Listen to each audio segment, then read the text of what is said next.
Hello, everyone. Welcome. This is Ryan of Happy, Healthy, Vegan coming to you a little bit early today, just a few minutes before my normal start time, which is 6 p.m. Pacific Standard Time. So welcome, everyone. This is where we get together this time every week and talk about any and all things vegan. So if you're a vegan and you're not a level 5,000 a-hole vegan, just a regular, chill, evidence-based information vegan, you found your tribe here. I think we've cultivated a nice group of people over the years, and it's a very friendly and safe space for everyone. Thank you, Vegan Metalhead, for being a member for 32 months, a Happy Fam member. I can't thank you Happy Fams enough here. Really appreciate your guys' support, not just being Happy Fams, but just being our top supporters, just being here and participating. That means so much to me and so much to this community. And if you're watching and you wonder, is this live stream a place for you? You might not even be vegan. Fine. If you're just interested in vegan, you probably are. If you're not vegan and watching, you've come to the right place where you can watch some content from vegans like me and the others participating here. We're generally a very relatively non-judgmental group here. So if you just want to dip your toes in and ask some questions and get a combined like several decades or actually centuries of experience amongst all us vegans here about something you're curious about, jump right in.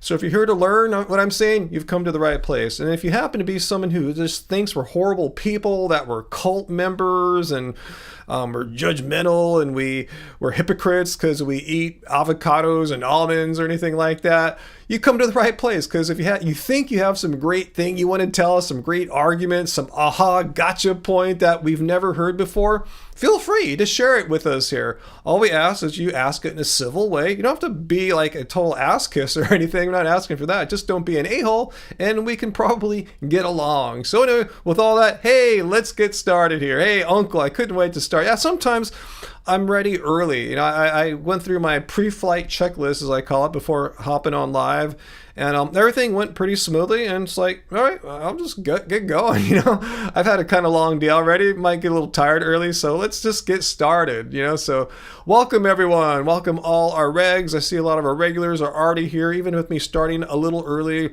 And we already have our a full-fledged moderator, Uncle, on, so already. And you couldn't wait to see the lava lamp. I've been meaning to move it back in frame. It's been shifting around here. Let me see what I can do. I think the camera's moved. But let me see. I could probably nudge it a little for Sarah there. Get it a little bit more in frame. But I only turned it on maybe like 20 odd minutes ago. So it takes a while for the oil thing, the bubble to heat up and become lava bubbles. So hopefully we'll get there. Hey, Peter, good to see you, Peter. And Peter, I haven't checked my Instagram messages.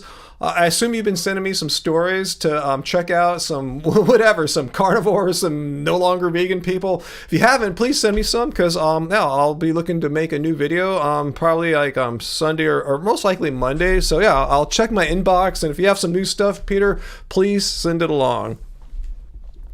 Let's see. Let's hope those tariffs don't come tomorrow, because those aren't really good for the economy. It's not good for if you are like invest in stocks and stuff like that, because inflation's not good. So we'll see what happens, and if we all just crash and burn in our economy here, at least we had a nice little run. Anyway, let's see. What else is going on here? Didn't do much, huh, Sarah? Let me nudge it one more time. Really, what I should do is nudge the camera. Let me see if I can nudge the camera a little bit there.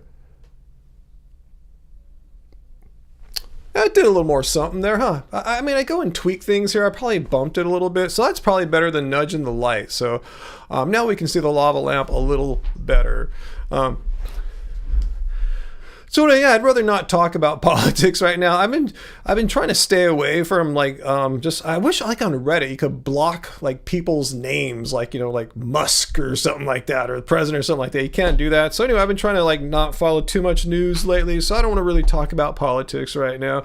Instead of talking about crap like that, that's just kind of unsettled, I just really hang out with you guys and talk about chill vegan things. So let's try to do that. Let's have this be a place where we can like heal a little bit from maybe bad news of the week and stuff. So anyway, let's see, Peter, Paul Saladino is now eating potatoes. Really? Previously saying that potatoes were bullshit, but now he's eating potatoes. It's funny how many of these people, these carnivore influencers go through the various degrees of how hardcore 100% carnivore they are. First, they say all, eat only meat, plants are bad, plants are trying to kill you, plants cause disease, and all this hyperbole. And then, I'm not going to mention any of the others guys. I don't want to give them free publicity, probably mainly because I don't really like them. Most of them are kind of bad people, regardless of their diets. There's vegan a-holes too. But anyway, my point is, it's funny how after a while, they kind of, what I said about all plants, I was wrong. But they don't say it like that. They never say they were wrong. They'll just say, hey, I started incorporating a plant or two here, for whatever reasons. Like, what about what you were saying prior to yesterday for the past 3 years or 5 years that plants are trying to kill? It's interesting. I'm not sure what to say about that. I just find it kind of interesting because, like, as a vegan myself, I don't tweak like what I eat. I mean, I don't like, it's okay now to eat butter or something like that. It's okay to eat veal. I don't know. It's always the same. It's been the same. If you're against animal cruelty and exploitation, you're against animal cruelty and exploitation. It shows how like carnivore is not really an ethical stance or anything. It's just it's truly a diet. So if you want to make an exception, there's no ethical quandary, or dilemma that vegans have inevitably. It's just I'm instead of eating all meat on ideological only reasons, not moral reasons. It's I guess it's easier to do that. And it's it just anyway. I'm not going to ramble on about this. I'm just saying I'm just showing the difference between someone making a change to a vegan diet because there's moral issues, and a change to a carnivore diet or a fruitarian diet, which are more based on ideological issues rather than more moral issues. Anyway, well, that's cool. Sarah Bestie just did an epic Costco run. That's your good news. Awesome. Yeah, I don't have a Costco membership, so I've never really done Costco. I remember I had a membership in the 90s. Because it was like at that time it was a trick I learned from a friend to get this is before like e-commerce. I wanted to sell my music on like CDs online, and it was one way I could get an account for my business then. It was through Costco Premier, the high level. So it's been a long time, and even then I didn't shop there. I just went there to get that card so I could sign up for to do e-commerce, to get a merchant account. That's what it was called. Anyway, okay, so it's not okay to eat a potato according to Saladino. He had to cook it in beef fat. Okay, of course, because if he didn't cook the potato in beef fat, it would kill you, right? Yeah, that's funny. So that's how he bended or tweaked the potato to fit into his ideology. You have to, I'm going to cook the plant in beef fat, and that'll like christen it is okay. Interesting gymnastics there, mental gymnastics and cooking gymnastics. So what's that? David's vegan. Saladino just calls his plant-based foods animal-based now? What? I'm confused. Why do people even follow people like that? I mean, it's like these people, like, they, like I said, they preach something for years as being the gospel, and then all of a sudden they change it. Like, well, were you lying before or what? I don't understand. Anyway,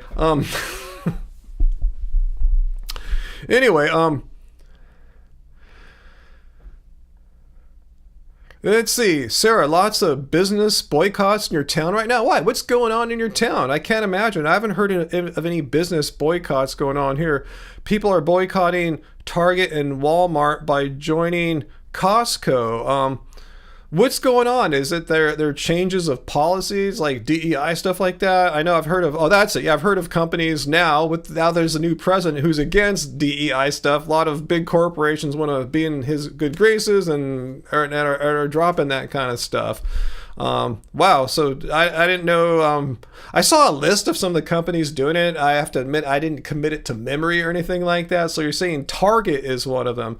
So I'll keep that in mind. Did Amazon drop them too, I thought? Because I thought they were totally on board with all the new administration's stuff now. So fortunately, it's going to be tough for us to drop Prime because it's so ingrained in our lives and stuff. But yeah, Target would be quite easy. I don't really go there all that often. But I don't go to Costco either. I don't do a lot of shopping. Fu Manchu, dude, I go to NAMM, the North American Music Merchandisers conference here. It happens every year in January in Anaheim, literally across the street from Disneyland, right across the street from Radiator Racers ride, basically. You can't see it. It's all separated. But no, I didn't go. No, it's too crazy. I mean, it's kind of funny. It used to be industry only, and to get in, you had to have a friend that worked in the biz get you in. And now it's open to the public, and I don't care. But back when it was exclusive, I really wanted to go. Now it's open. I don't care. So anyway, Uncle, do I have a visa to live in another country or a credit card? I think I don't have any Visa credit cards, and I don't have a visa for another country like I don't have a valid passport, I don't think.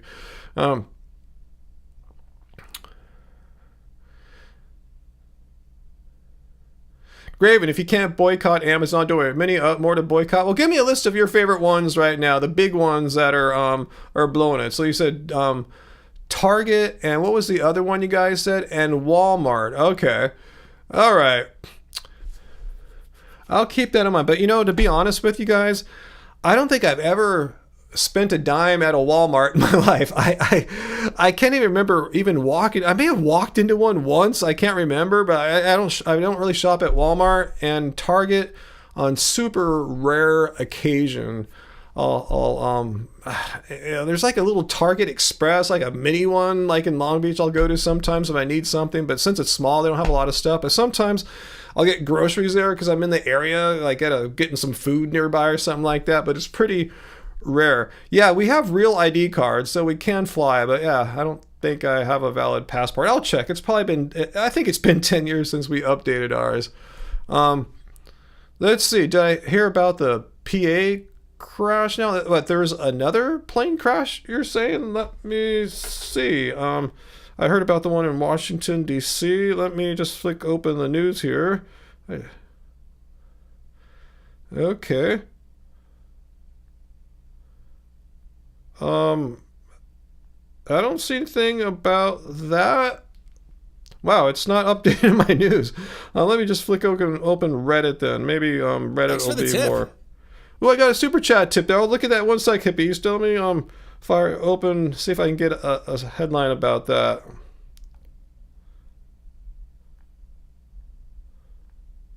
Okay, huh. Well, that's cool. Okay. Oh, it's a small plane. I see. I see a headline: aftermath of a small plane crashing in Philadelphia, like in the city. Wow, that's crazy. At least I'm glad it wasn't another big passenger plane. But thank you, Hippieista, for our first and hopefully not last super chat tip of the live stream. So you're telling us what you're having here for dinner. Dinner's chickpeas. I already like that. Spinach. Love spinach. Potato curry. Love this. Is amazing with vinegar, cucumbers. Yeah, I'm not a big fan of vinegar, but it can be done right. We have some vinegar air fried chips right now, really good, or decently good. I just wanted the plain ones with Himalayan salt. They're out, so I got the vinegar ones, and they're decent enough. But that sounds good. Dinner is chickpea, spinach, potato curry with vinegar, cucumbers, yum. If you could send us over a slice of that, Hippies, that's worth $4.99. But unfortunately, we don't have that technology quite yet. Maybe another 4 years, AI will figure out a way to teleport food. Who knows? Holding space for that.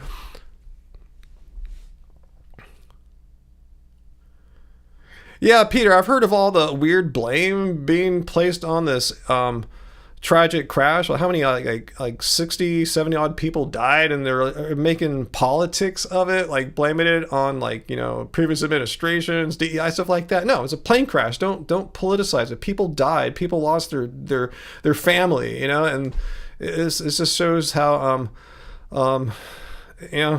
leadership today is not always considerate of has compassion for the real victims of tragedies, being plane crashes and wildfires. These are not things to be politicized.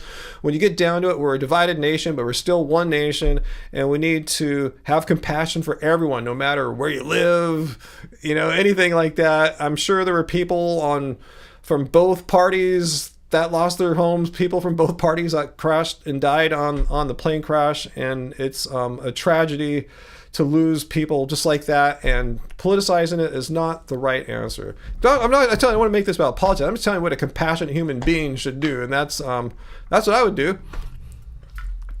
Uncle, what are we having for dinner tonight? Good question. They're not about politics. Maybe someone will find a way to politicize it. I'm sure an anti-vegan would.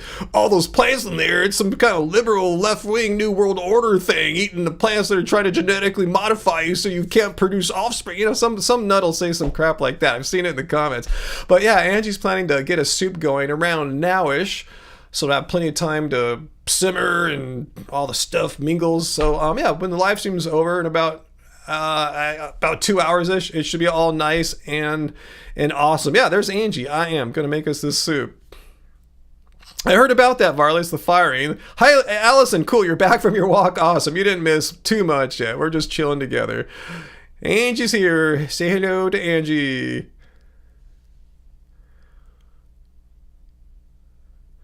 Somewhere in the Rockies. I just read your question there, and I'm not sure if I understand it.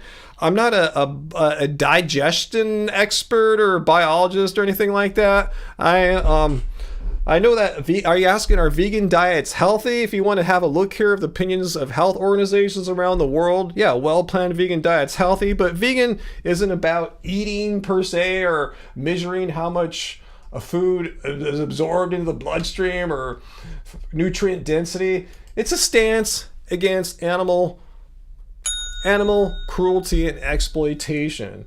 That's why I'm vegan, because I don't require or want animals to be killed in order for me to like keep on living every day. So your question is, if a specific food, what specific food are we talking about, absorbs into the body? That's usually what foods do, right? I'm not a biologist or anything. And the body utilizes it better than any other food, breaks it down and assimilates it to the organ. You're the same person that comes every week and asks the same question, right? We had this discussion last week, and I believe the week before, someone who's arguing about nutrient density. Basically, your presupposition is this: the food. The food that is most bioabsorbable, is that a word? Bioavailable to the human body is the best, and it's like a race. He who absorbs the most food most efficiently wins the game of life, or something like that. Or you're trying to say, if you don't win that game of life, therefore you will be unhealthy. And I just want to cut you off with your presupposition there. Your assertion is completely wrong. Say you get 100. Say you score from 1 to 100. Say you get 100, and the way I eat is 98 or 99. Doesn't mean your health outcomes are going to be any different. Like you're going to have less disease or anything. It doesn't mean anything. Just because you might score a hair higher doesn't mean anything negative about mine. As long as you're eating a healthy way, who cares if you're getting even more nutrients? It's not like he who absorbs the most nutrients dies. I have had this discussion with not only meat eaters but fruitarians, because they believe in the same nonsense too. They believe he who absorbs the most nutrients wins some kind of special prize from God or something like that. No.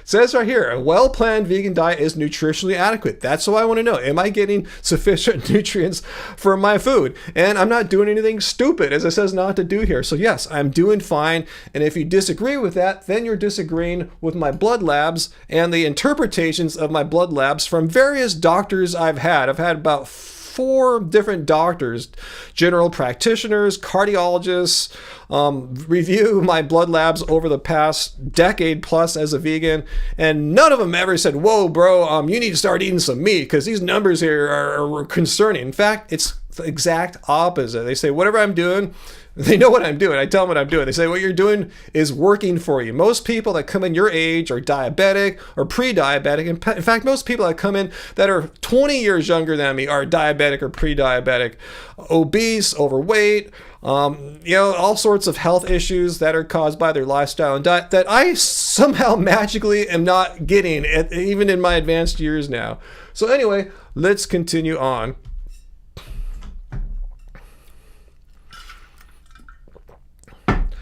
Plants are sentient, huh?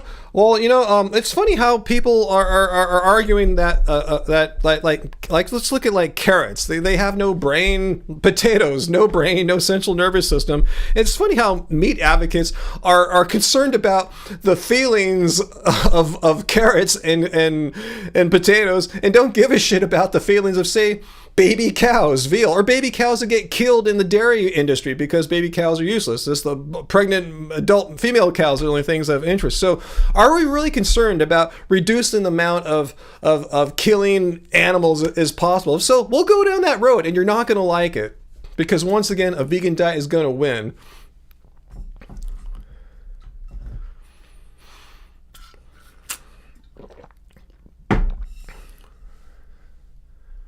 Let's see, Allison, Ryan, do I have any technical tips for streaming, like multiple monitors or using your phone as a remote? You have Streamlabs installed on your laptop, phone, and desktop. Streamlabs on your phone is just a controller, I believe. I haven't seen a streaming app. I'm using it on my iPad right now, actually. Let me see if I can get it in the camera here as a controller to change screens. Like if I want to zoom in a little closer, I'll hit a button. If we want to, we go browse the web. I hit another button. Let me know if there's a streaming app for Streamlabs. But back in the olden days, I used to just use my phone. Like I'd go out running with my running club on Wednesdays, and after the run, I'd chill out with my water bottle outside and stream on my phone for like an hour or two, sometimes till the battery ran down. So you can do it any way you want. You can do way more if you use like Streamlabs, on your computer, laptop, or desktop. You can control a lot of stuff. But if you're out and about in the world and you don't have all that stuff, yeah, a phone will do just fine. So it depends on what you want to do, and all work. It just depends, how sophisticated do you want to have your live stream be? What kind of tech, what kind of features do you want to have in it? Yeah, Sarah, those broccoli have tears. Those brainless broccoli. It's funny how people like to argue totally unsuccessfully that plants are sentient, they have feelings. So you're saying, really, guys, you're saying there's really no moral equivalence between pulling a carrot out of the ground and chopping off the head of any mammal. It's pretty much the same thing. Even though one is known to have a brain, central nervous system, feelings, has a mother and all that, and one is just a carrot I pulled out of the ground. A lot of people try to argue they're the same, and I know they're full of it, because they have no moral problems pulling a carrot out of the ground, and they probably have unless they're a hardcore hunter or sociopath, but probably pause at least a little while, if not just stop if pushed. Like someone say, hey, go cut the head off a dog or something. They probably wouldn't do it, but they probably have no problems eating some broccoli. They know. They just like to say this crap, but they know in their real life they know there's a huge moral difference.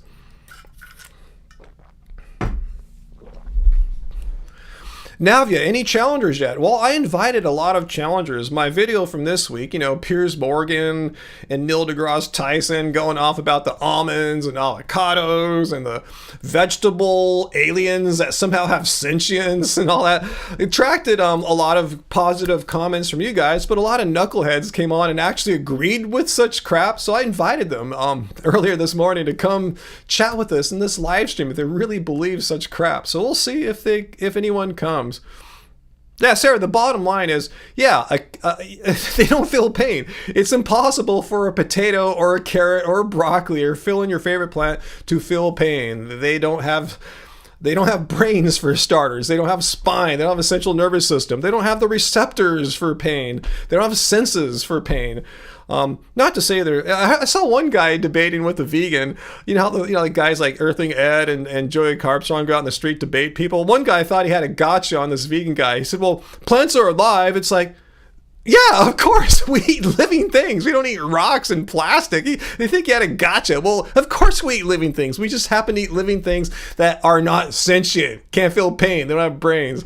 It's funny when people think they got a gotcha, like, wow, I didn't realize it. Carrots and potatoes are living things. Oh my God, I'm going to start eating meat now. I didn't put that all together. Nope, said no vegan ever. Yo, aloha, AJ Vintage. Good to see you. And you haven't missed too much yet, AJ. We haven't had any anti-vegans come. I was just telling everyone I invited maybe a dozen or so. A lot of them were attracted to my Piers Morgan, Neil deGrasse Tyson video and just kind of added upon the nonsense of those two numbskulls. So we'll see if anyone comes. But good to see you, AJ.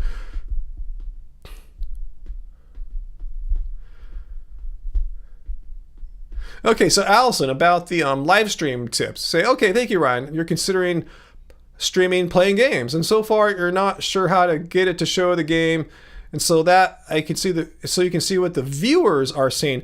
Well, in Streamlabs, you should be able to create a window that contains any app running in your on your computer. Like right now, of a Streamlabs window that contains a web browser, but I could easily put something else in here. I could put in a game if I had like a game running, like, you know, it doesn't have to be in a web browser. It could be a game app running separately. So you should be able to embed anything into a window in Streamlabs. So check that out. It's pretty flexible. It's, you know, you can put anything on there. I could show you my system settings, you know, I just dumb things, you know, Finder window. So anyway, hey, Timothy. Yeah, I'm waiting for someone to come and talk to us about cults, because a few people commented about that too. So, hey, Giovanni, making some vegan pizza tonight. Hey, I had some vegan pizza for lunch today. Angie and I went out. Her birthday's this weekend, so we've been going out and celebrating a little bit for we didn't do anything yesterday. We went out a little bit on Wednesday and a little bit today. We had some vegan pizza today. Wednesday, we had some of the best vegan food from outside our house. This is from a man-eating plant. They're like a truck, actually a school bus converted into a mobile food place.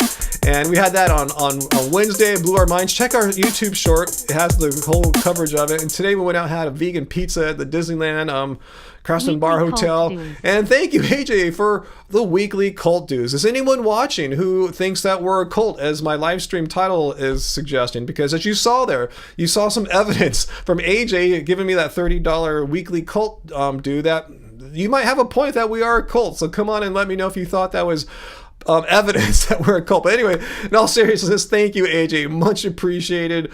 As always, thank you for your support, both from tips and just being here every week as a hardcore regular. Yeah, we appreciate all you guys, short-term viewers, yeah, newer ones, and long-terms. We love you all, but we appreciate you being here with us over the years, AJ. Yeah, Peter, you saw the short I was talking about that Angie made of us eating the man-eating plant.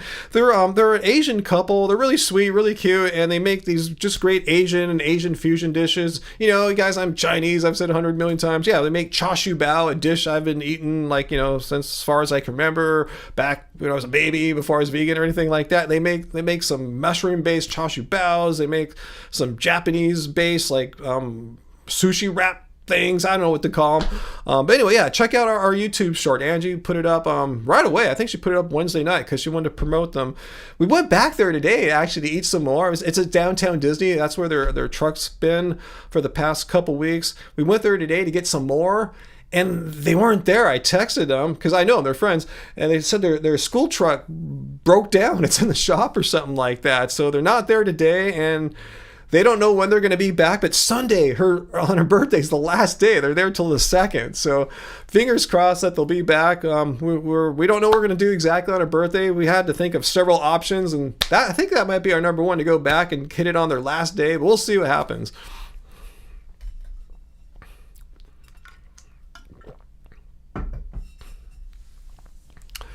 Patty, nope, that's not the answer, but sorry to hear that you've had a flu now for 2 weeks. Oh my goodness, I'm so glad I haven't got anything yet, knock on wood, but I feel for you.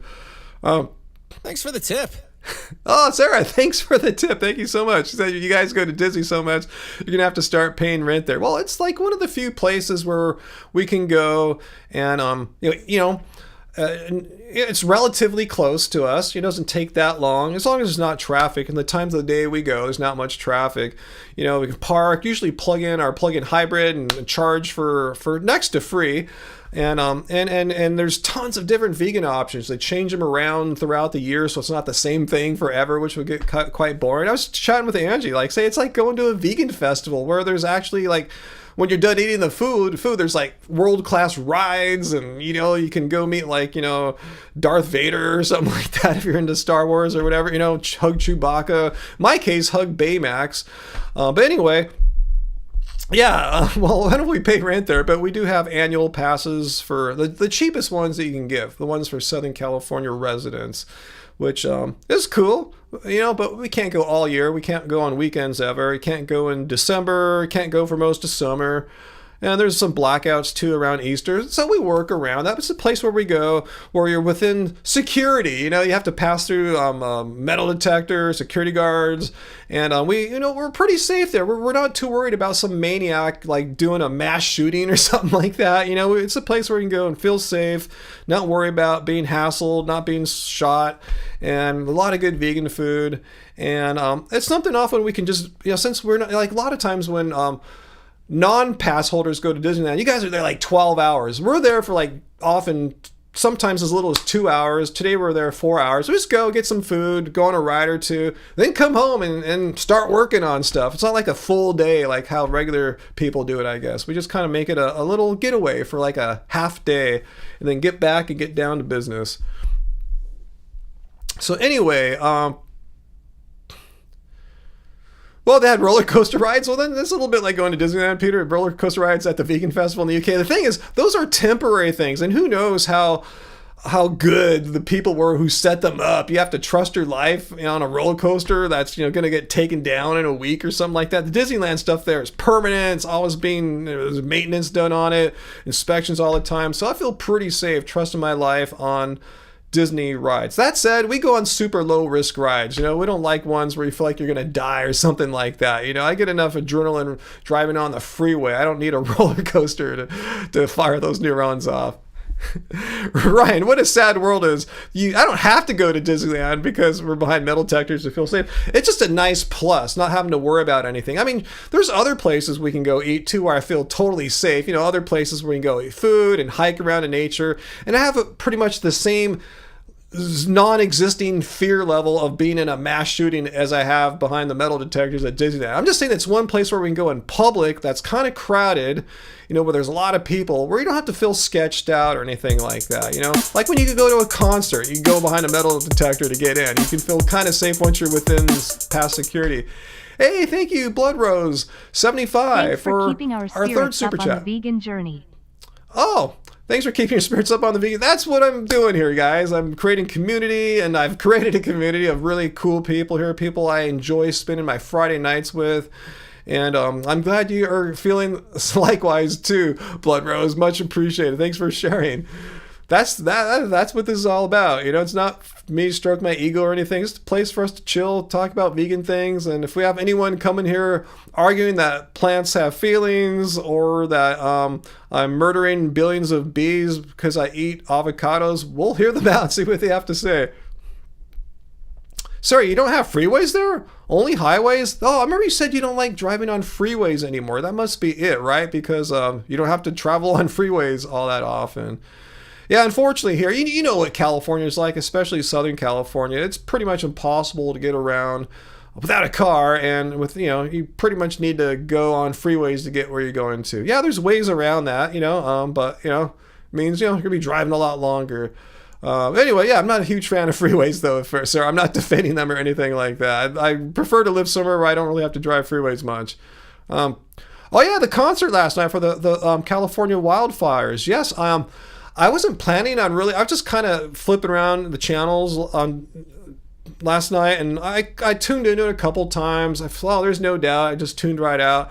Then all of a sudden I tuned in, and we saw, God, I forgot who it was. At first I thought it was Travis Scott. Who was that, Angie? The dude doing like the rap and had all the auto-tune and format shifting, which we like. We're working on some songs that are incorporating some of that. Anyway, watching him, then all of a sudden Stevie Nicks came on and introduced the Red Hot Chili Peppers. And I have to say, I was never a huge fan of them back in the 80s or 90s or anything like that, but they've kind of grown on me, But anyway, they played a killer set last night, like 4 amazing songs. I've really become a fan of Californication. And what's the Under the Bridge song, this one, Oh, God, I haven't played it in a long time.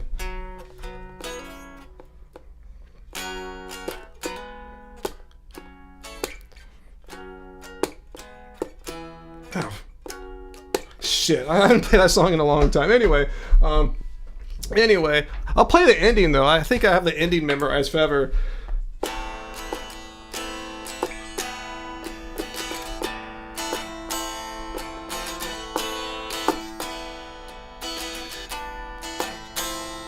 something like that. Anyway, they played an amazing set. I was just like, whoa, they're totally next level last time, man. John Frusciante, Flea, amazing.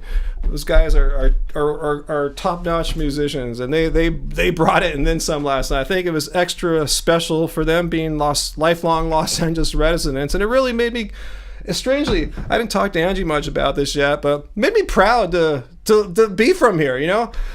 Seeing Los Angeles come together and seeing the Red Hot Chili Peppers representing, playing that emotional set, I almost cried. It was really cool. And yeah, I have newfound pride for being from where I'm at.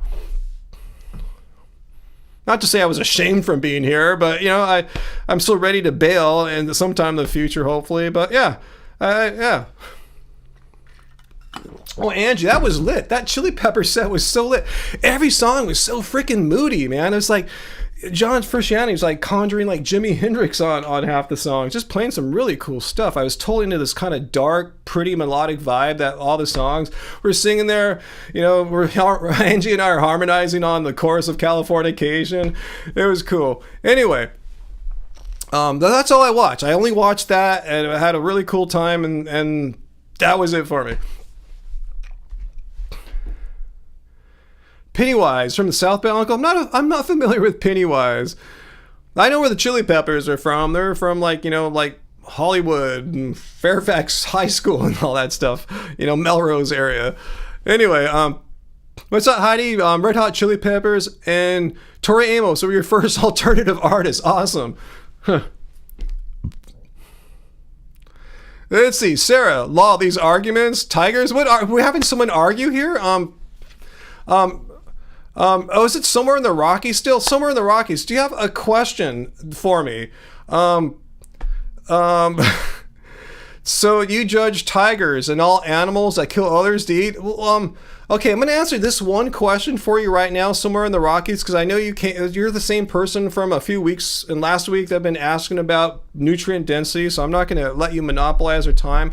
But you're asking, how do I feel that tigers eat other animals? Well, not all animals eat other animals. You are aware there's plenty of animals out in nature that consume plants and don't hunt and stuff, like say big giant mighty ones like elephants and giraffes, rhinoceros or rhinos, so just to name a couple off the top of my head. But veganism is not about what other animals do, what kind of business they're into, what kind of stuff they're up to. It's purely about humans. That's okay. Wrong graphic here. 1 second, guys. It's purely about what humans do, specifically what humans do to animals. It's about humans inflicting cruelty and exploitation, causing cruelty and exploitation onto animals. It says nothing about what a cheetah does in order to survive in the savannah of Africa to get by to the next day or anything like that. It's purely about human morals, human moral behavior. It has nothing to do with animals. So what animals do in nature has nothing to do with what I do when I go to the market with my money and buy food. Am I going to buy animals that were killed, bred into existence to be killed and exploited and profited from? Or should I just buy plants? And that's what veganism is. It's a stance against animal cruelty. And the way I put that philosophy into practice is by not supporting animal products. And again, none of this has to do with how a cheetah survives in the savannah of Africa. Hope I made that clear. Did I get that comment? Sarah, you said I'm missing some comments. Is that who you were talking about, Sarah? Are there other people that need to be answered? So if you're someone else that needs an answer about like what veganism is or is not, make yourself known, and maybe Sarah can point them out there to me. So somewhere in the Rockies, I've answered your question. I don't know what you thought about it, but that's all I have to say about that. It's about human moral behavior, and I don't care if fish eat other fish or a giraffe eats plants. It doesn't matter to me. I'm a human. I have the ability to pay for my food, and I can choose which foods I want to buy, and I choose plants because of my morals and ethics. Oh, Niagara. Let's see. I don't even see Niagara. Maybe they got timed out or something. Let me scroll a bit here. I apologize if someone came here, especially if I invited them to come here. Sarah said, it wrote, I like meat and fruit. Don't shame me. I am not shaming you. All I'm doing is showing the definition of what veganism is. If somehow me showing you that veganism is a stance against animal cruelty, if you feel like that shames you, because I never tried to shame you. There's no shame in the definition of veganism. But if somehow seeing those words there shames you, that means it's triggering you inside. And maybe because your moral compass is like waking up to something that you don't want to admit. Your morality tells you, hey, it is wrong to kill animals if you can see plants, but you don't want to fess up to that. You're having some cognitive dissonance and you're lashing out onto me or any vegan you see for that matter because something about the way you eat isn't quite right. Killing animals isn't cool, but you feel like you have to kill animals in order to live, but you don't have to, because if that were true, I'd be dead by now. And so with most of the people in the chat. So anyway, thanks for bringing that up, Sarah. But I'm not judging anyone. If this person thinks I'm somewhere in the Rockies, if you think I have shamed you, can you be very specific? What did I say in this live stream or in a prior live stream or any of my videos where I'm shaming you? I might get pissed and call Neil deGrasse Tyson an asshole because he goes off on this whole thing about how his space aliens that are made out of vegetables would trip out if they saw people eating baby carrots. And I said, all right, this is all hypothetical. You don't even give a shit about baby cows and veal being mistreated. So you're worried about this imaginary alien seeing non-sentient carrots getting eaten. That troubles him, but he doesn't give a shit or address that. Humans do the same thing with animals. So that if that's not being judgmental, I'm just calling him out on his hypocrisy. So anyway, but Navya, you can shame him if you want. Okay, people in the comments are shaming you. Well, talk to me, Navya. I can't be responsible for what other brains are processing from seeing your words and stuff. But if you want to talk to me, talk to me. But I don't want you like fighting with people in the comments. Are we very clear on that somewhere in the Rockies? I didn't create this live stream community to have people come here and attack or fight with the wonderful people in my comments who have come here for peaceful, fun conversation / entertainment. So if you have a bone to pick, so to speak, pick it with me. Everyone else is completely off limits. So if you have a question, ask it to me, and if I see it, I'll try. If I see it, I'll answer it. Okay, but I've already answered your question for tonight. I already did. So why don't you come back next week if you have another question?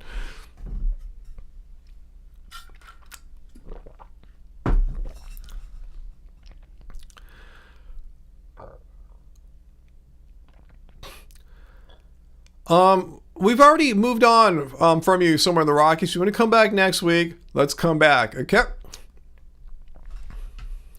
And what do I think about RFK talking about the food quality in America? I don't know. I don't think he's the one to talk. I saw him eating McDonald's, a photo of him eating McDonald's with a bunch of famous politician types. So I don't think he really truly walks his talk. Is that the idiom about food quality?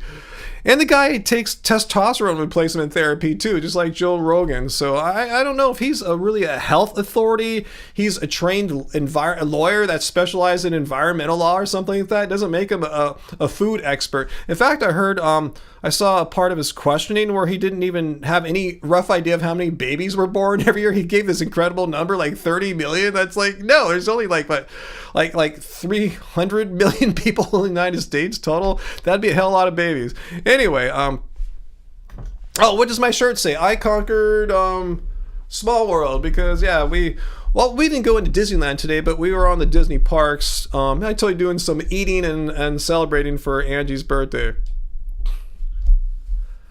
Okay, we have moved on from RFK. I don't follow the shit he says or does. I really don't give a shit about RFK. If you love him, awesome. I'm not saying he's an idiot or a genius or anything. I just don't give a shit about him. I don't know what he's doing. I'm just telling you, he's not a nutritional expert. He's probably on the same level as me at best. And I don't consider myself a nutritional expert whatsoever. I've been involved in the vegan world on YouTube since 2013. Yeah, it's about animal cruelty and exploitation, but I have picked up quite a bit about nutrition along the way. I would venture to say I probably know more than RFK does, as my educated guess. I could be wrong, but that's my educated guess. And again, I don't consider myself in any way, shape, or form to be a nutritional expert. If I want to find the opinions of nutritional experts, I will. For instance, if I want to know if a vegan diet is nutritional adequate, I'm not going to ask RFK, how the F would he know anything about it? I'll go find out what, say, the dietitians of Canada say, the British National Health Service, the Mayo Clinic. These are groups of nutrition experts. RFK's not one, I'm not one. So please don't try to put him or me forward as some kind of nutritional expert. We are not. We can quote nutritional experts, organizations of such, but we ourselves are not nutritional experts.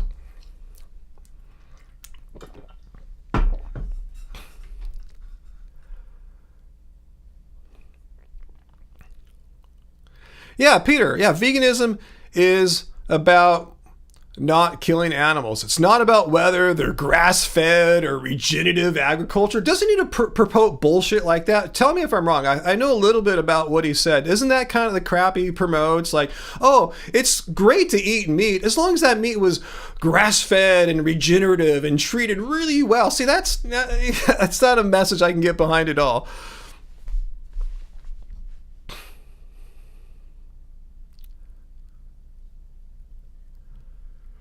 Okay, Gochu, what kind of question is that?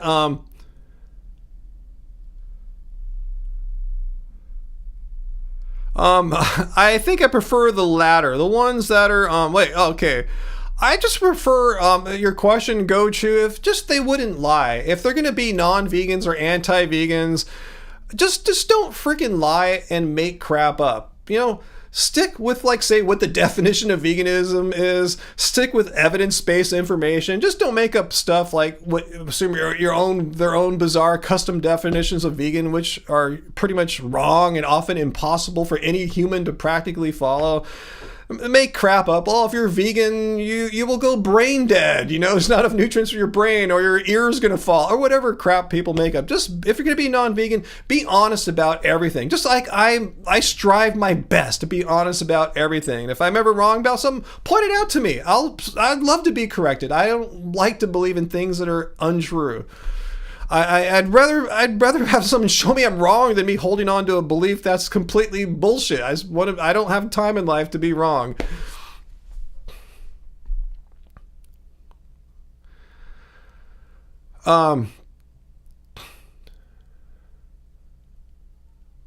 Okay, Mustang 10. How is veganism not a cult? Just got here not too long ago. I'm not sure what that means, but how is vegan not a cult? Well,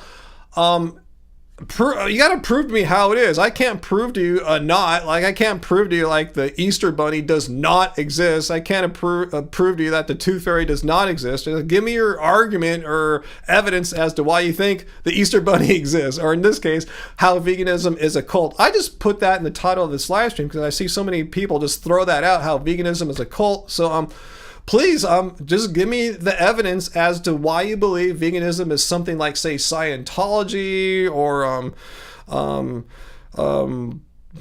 Jim Jones or David Koresh or something like that. Just throw it at me. Give me your evidence as how not. First of all, let's make sure we're talking about the same thing. Veganism is actually healthy if you don't do something stupid, and that's the opinion of health organizations, but that's not what veganism. It's not a diet. Veganism is just a stance against animal cruelty and exploitation. Simply that. So please tell me how having a belief that, hey, I don't want to kill animals, I want to eat plants instead, because that's what veganism is. How is that the same as believing in Scientology or being part of Jim Jones or David Koresh's cult or something like that? Please fill in the blanks and how I don't understand that.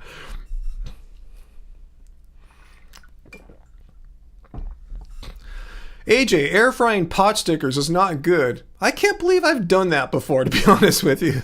So I'll take your word. Let's see.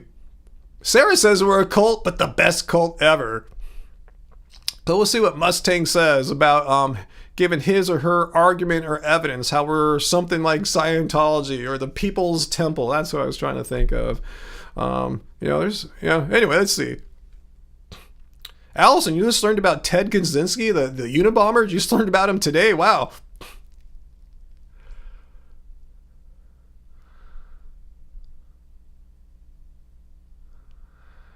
Let's see.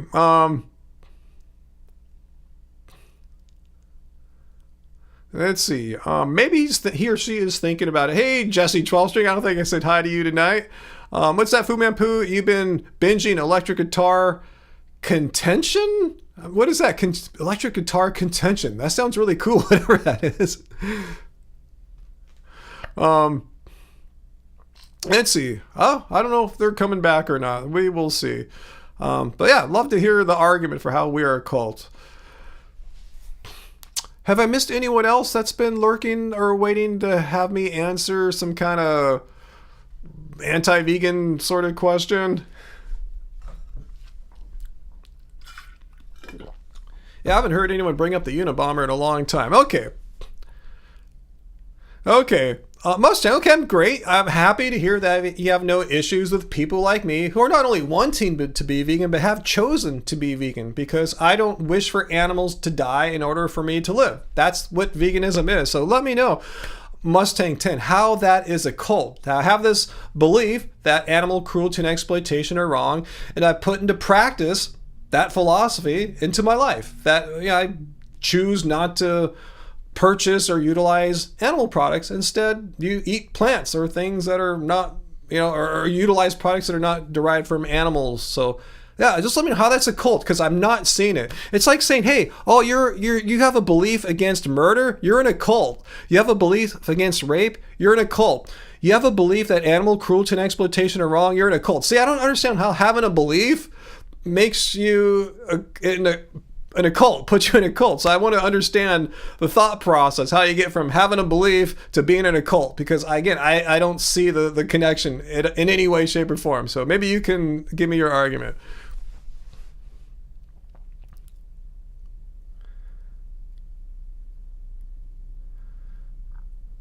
Otters and elephants, you feel bummed, ostracized that no one invited you to the cult inclusion. Well, you are now officially part of the vegan cult, because I'm going to let Mustang 10 on a little secret. Yeah, veganism actually is a cult. I've been fibbing with you.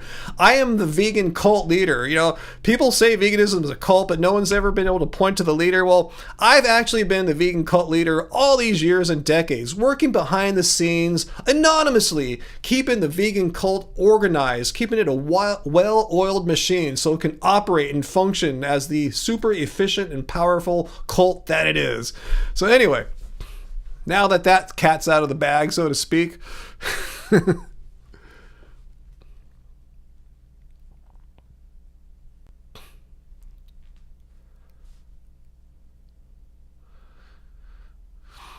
Allison points out there's not even an agreed upon definition of cult, so it's hard to pinpoint exactly what it is. But yeah, if we look up cult, like from cult experts, there might not be a perfect definition, but there are many characteristics that cults have. Like maybe they'll list the 10 most common characteristics, and most cults will have at least like 5 or 6 or a minimum of that, So let's see if veganism has any of that stuff. So I'm waiting to see if this person, Mustang 10, can give us the argument.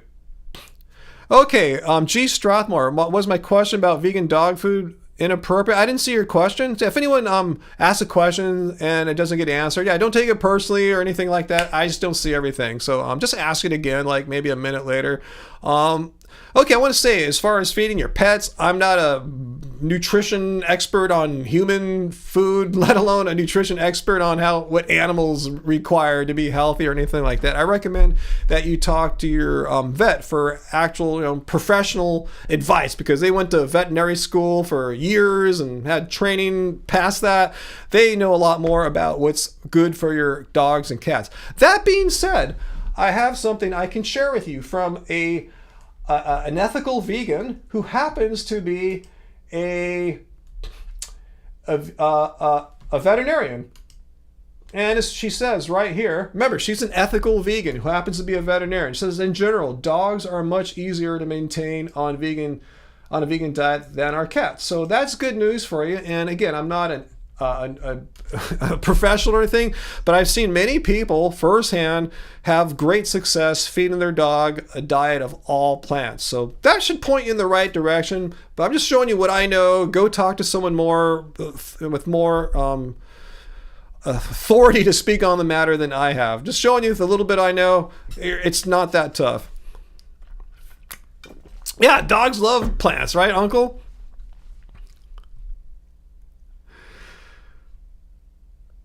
What's that, Jesse? Your plants eat pugs? Wait, I'm confused. Okay, so Mustang 10 is back about the vegan cult stuff. So you say, for starters, so I feel like vegans push their way of eating on other people, such as going to restaurants, businesses. I mean, you never see meat eaters going to vegan restaurants. What do you mean? Vegans go to restaurants and businesses? Yes, I go to restaurants and eat at restaurants from time to time. I was just at a restaurant today, Mustang 10, that was not fully vegan, but I went there and peacefully with my wife ordered a vegan pizza for her birthday. So what is wrong with two vegans going to a restaurant and buying food, vegan food, and eating it? I'm not sure what your point is. Vegans go to restaurants. How is that a cult? I don't understand what your point is. So come, I don't understand. You're upset that vegans go to restaurants, but you never see meat eaters go to vegan restaurants. On the contrary, there's many vegan restaurants in our area, and they're always like, when I go, they're full of people, and I'm sure most of them are not vegan. So no, to the contrary, many meat eaters will happily, easily, and go have a vegan meal at a vegan restaurant. They might be out and about at Trader Joe's, walk next door to Veggie Grill, grab lunch as a non-vegan, but they happily eat their vegan whatever there, and they go on their merry way. So I'm not sure what your point is about vegans going to restaurants or non-vegans going to vegan restaurants. It happens all the time, and the world works wonderfully. Cool, G. Strathmore. I'm glad you appreciated my response there about dogs.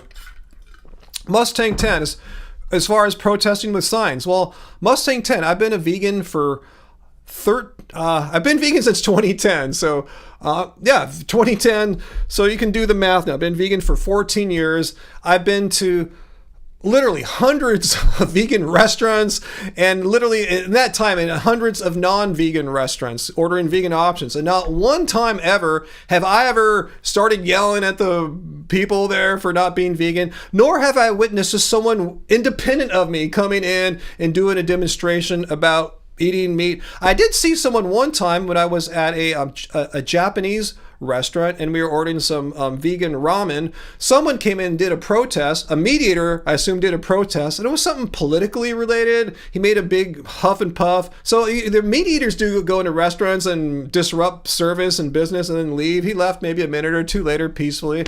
I wasn't pissed off or anything. So yeah, I know what you're talking about. Some vegans protest in restaurants, and I personally never seen one in my life in real life do that. It does happen. I've seen it online, but the only persons I've ever seen protest in restaurants were meat eaters. So I'm not sure what your point is. You make it sound like it's like what vegans do. It's like part of the definition of veganism that we're obligated to go into restaurants and protest. No, all you're required to do is if you believe animal cruelty and exploitation are wrong, all you're required to do as a vegan is not participate in animal cruelty and exploitation. Don't purchase animal products, find alternatives that are not involving animal cruelty. So I'm not sure where your point is. So your point is, on occasion, some vegans sometimes go into a restaurant and protest. So therefore, we're pushing our ways. I'm going, just because maybe like a fraction of 1% of vegans do that on occasion, doesn't speak for the rest of us being pushy. Maybe those people were being pushy that one or two or whatever handful of times, which I've never seen in my life in front of me. So I'm not sure you're telling me. You can't generalize from the actions of a small minority that their behaviors or their pushiness carries over to the rest of us who don't go into restaurants and make a fuss of things. So I think you're being very, stereotyping there. You're almost being a bigot, saying you've seen some vegans do some things in your mind that you considered awful, so therefore we're all mostly like that. You might also, hey, I once saw a Chinese guy do something dumb or mean or lame, so all you Chinese people must be dumb, stupid, or lame because of the one Chinese guy. See what I'm saying? That's racist, that's bigoted, that's stereotyping, and it's just wrong. So please don't do that.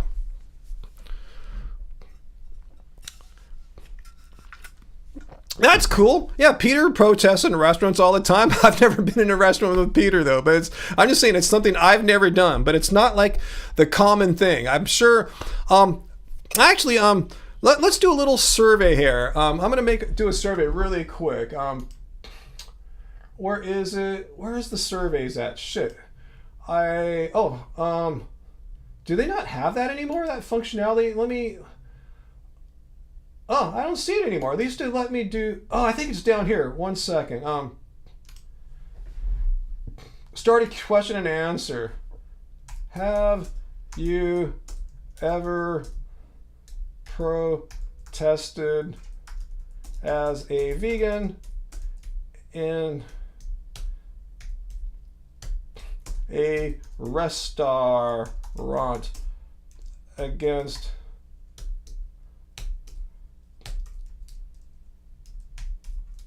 meat eaters?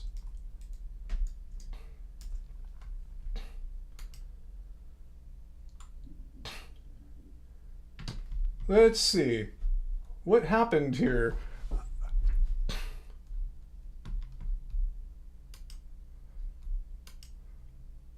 Okay, I think it's happening. Is there a little survey that I made there? Let me see. Something happened here. I'm gonna actually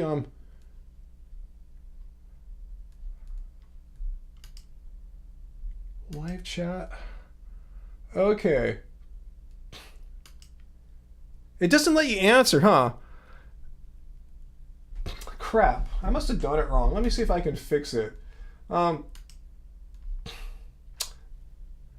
That's not working. Actually, let me just type a 1 in the comments right now if you've ever, as a vegan, gone into a restaurant and made made yourself known. Hey, I'm a vegan, and what you're doing here is wrong. Something like that. I don't know what your exact words would be. Just type a 1 if you've ever done that. If you've ever gone into a restaurant and done that. Just do a quick informal survey here.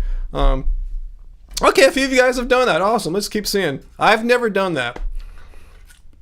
And again, I'm not passing judgment on anyone's done that, but I've never done that.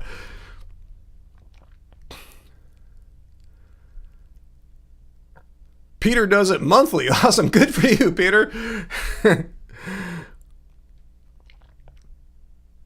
So Peter, yeah, 1. That would be a 1 for you, Peter.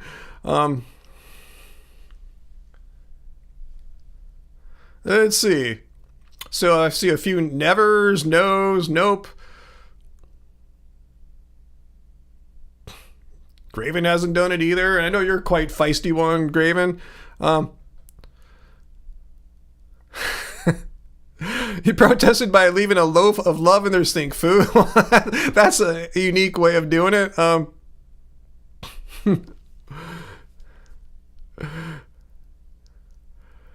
I'm saying no, I've never done that. And I personally have never witnessed that myself in real life. I've seen it online a few times, but yeah, I've never done that myself. Uncle, no, we had the video chat work fine last week. We had Bill on for 10, 20 minutes or so, and it worked perfectly. So yeah, we could try that again. So no, you see, it's a mixed bag. It's not like if you're vegan, you have to go to a restaurant and hey, I'm vegan and don't eat meat. You can do that if you want, I guess, but it's not like something vegans have to do or anything like that, Peter. No, this is my thing. I like discussing on, I like advocacy in this way, like how Joey Carbstrong and Ed do it. I don't think, do they go to restaurants and hey, we're vegan, stuff like that? I don't know, but I like the videos I see of those guys where they talk to people.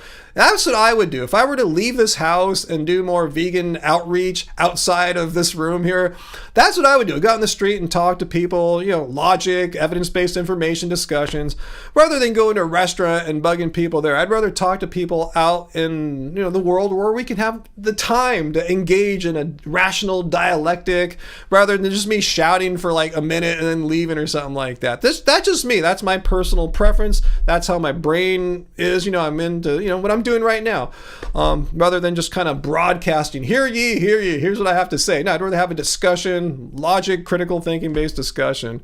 Okay, he's done. I'm not saying they have. I'm going, yeah, this is my preferred method here.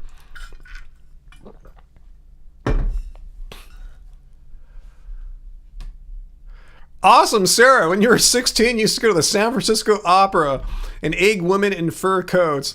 Awesome. Is that that building down on near Divisadero by Market? Is that where the opera's at? Or am I thinking of another? Is that maybe where the symphony's at? Or is it one and the same there? Seth, like, no, it's just not how I feel comfortable at. I'd rather talk to someone and get them to understand what veganism is, and their misconceptions about veganism are completely lame and stupid. That's my gift to veganism, if you will, rather than like, hey guys, in a restaurant, I'm vegan, and don't do your meat. I don't think that's why what my strength is for vegan advocacy. If that's your thing, you see how I sound really stupid saying this, right? No one's gonna listen to me.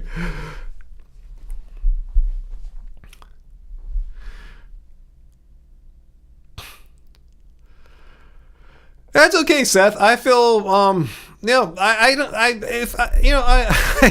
is how I do my vegan advocacy. Everyone has the right to do it in the way that they feel they can be the best at it, at what they can. The Michael Jordan of how they could be a vegan advocate or activist. And this is my way I feel most comfortable, spreading the vegan message. So yeah, if you want to do it in a different way, go for it.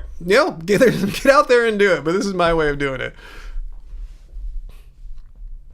Navia, you wouldn't eat Earthling Ed? Good thing. Cannibalism, that's a whole nother issue.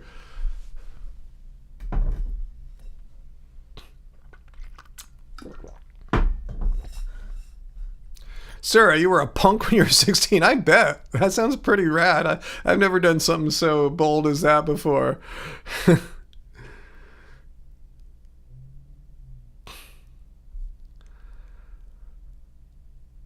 So anyway, am I supportive of these onesies? I don't know what that is, Muthu Lion.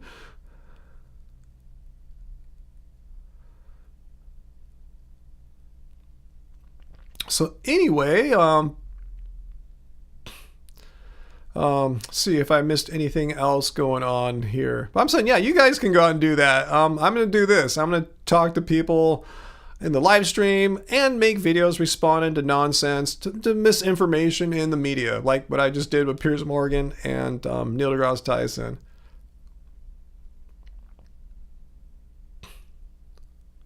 Thanks for the tip.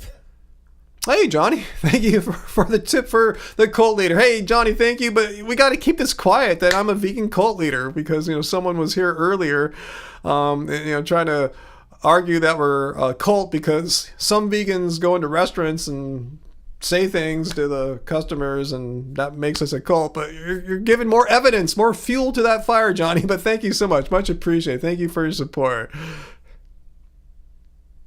Heidi, your teenage rebellion was listening to Eazy-E on the way to church. Awesome. And AJ was a loudmouth. Awesome. I was chill back then, I guess, You guys sound like you guys are really a lot. I guess I was pretty chill, man. My parents were lucky. Let's see, Uncle, you started riding an inclined bike for exercise. Am I exercising? Yeah, well, I went to the gym yesterday. I didn't go today. I went to take Angie out today. So I went yesterday. Yeah, I'm still doing my thing. I think I may have pulled a muscle like down low playing last Friday. So I've been just trying to take a few more extra days off, but still kind of hurts. So I'm just, see what I can do, until it gets better. And the only reason why I pulled a muscle off is because I'm vegan, right? Because, meat eaters never get muscle soreness and all that. Anyway,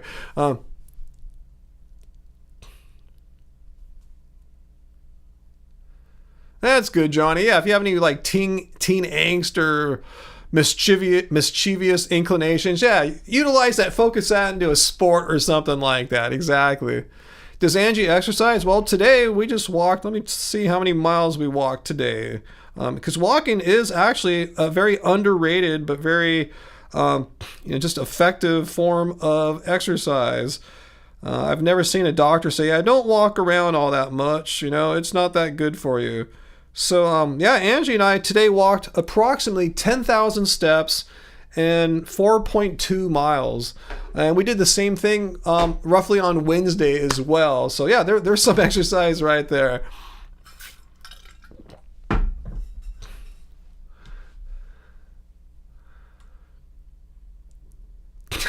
Sarah used to make out in the graveyard? Oh my God. Wow, and your grandpa is buried near Easy-E in Rose Hill Cemetery. Wow. Yeah, I've had goth friends, and sometimes we'd hang out in graveyards at night. I can't say I ever made out with anyone on one of these graveyard expeditions at night, but I remember maybe I remember there was one situation where one girl was kind of after me. I can't remember. Anyway, that's a long time ago. It doesn't really matter for right now if I ever made out in a graveyard or not.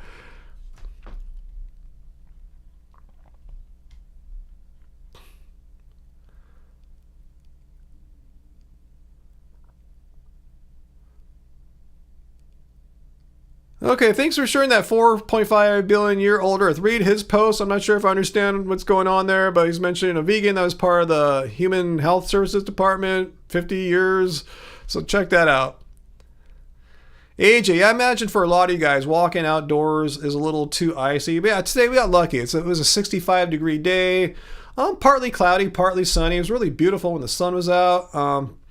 Yeah, this restaurant we eat at there at the park is right by the pool at the hotel. We get our pizza there, and when we were done, there were like just empty chairs out in the sun by the pool. So we just sat on those chairs, leaned back, let the sun hit us. It felt so good. It's like, wow, yeah, blessed day here.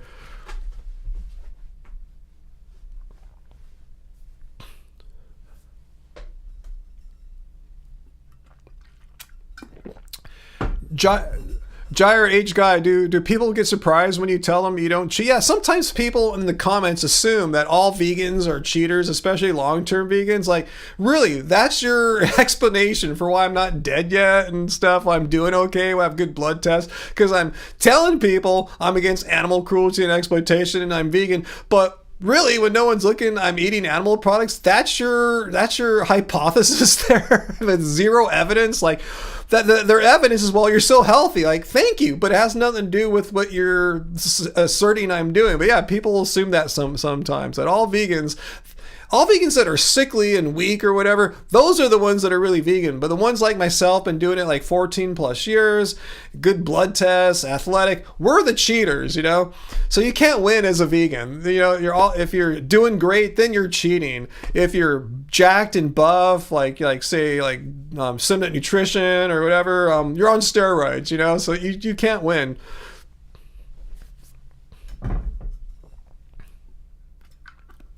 All right, good night, Foo. Yeah, it's late where you're at, 10:08 on the East Coast. Good night, Foo. I'm glad you're here with us. Thanks for sharing all your humor with us, and go rock out tomorrow on your guitar, or tonight if you're, inclined.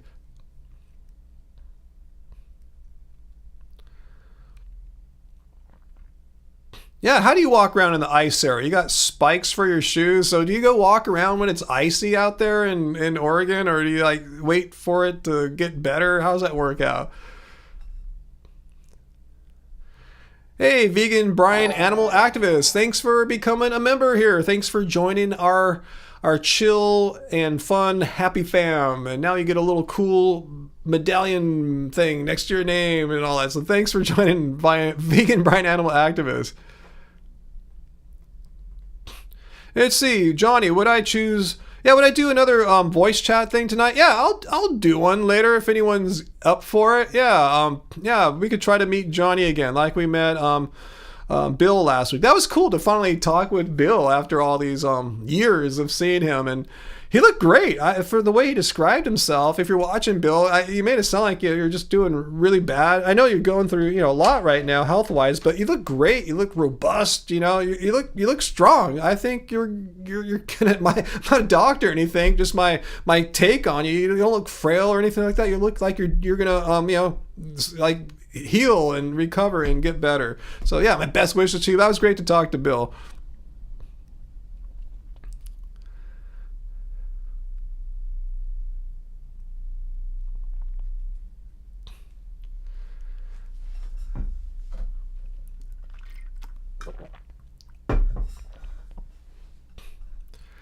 Yeah, AJ, yeah, go do a safe walk. If you have the shoes that Sarah's talking about or something like that, yeah, you gotta walk around. So yeah, AJ thought too, yeah, Bill looked quite healthy considering, his obesity, his cancer treatments and everything. He looked pretty damn good, I thought.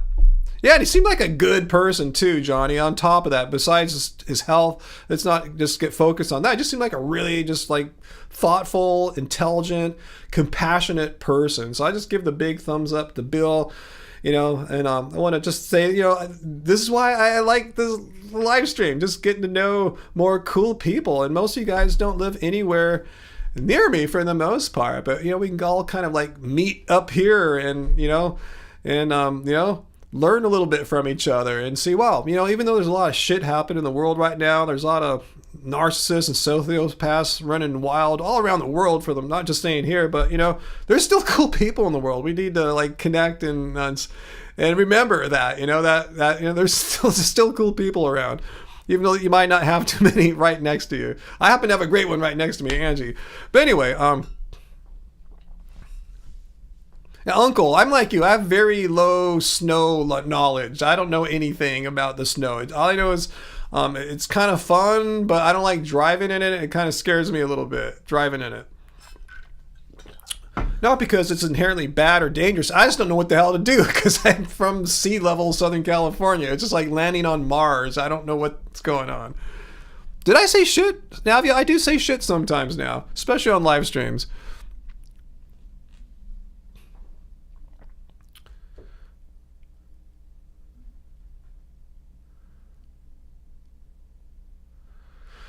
So, I'm actually feeling pretty hungry today. I guess all that walking with Angie, took something out of me. But I'm good. I just letting you know, I'll probably end the live stream at my normal time in about like 45-ish minutes. So if we have anything we want to talk about, let me know if anyone wants to like come on as a little interview like I did last week with Bill. Sounds like Johnny might be interested. Snowball fights. Yeah, those are kind of fun. I've probably been in a few little ones when I was a kid or something like that. Yeah, I just don't like driving in the snow. If someone that knows what they're doing wants to drive me up to the snow, I'm down with that. I just don't want to operate a vehicle. I'm sure I would drive really slow and all the locals would get pissed off at me because I'm scared and they drive these roads every day backwards, blindfolded. But anyway, Vegan Bright Animal Activist would love to come on and chat too. I have a few takers maybe. I will do that in a little bit. So I'll get this technology ironed out of bringing guests on. Since it worked last time, 1 out of 2 times. I tried to bring on Fu on, and it crashed my live stream. You guys remember I had to restart the live streams, do a second one, a part 2. But it worked successfully for Bill, so that's good. Okay, it's not just me, AJ. You despise driving in the snow, even though you live in a snowy area. Heidi, you'll be down maybe next week? All right, cool. Awesome. Yeah, I'm feeling tired too, Heidi. I don't blame you,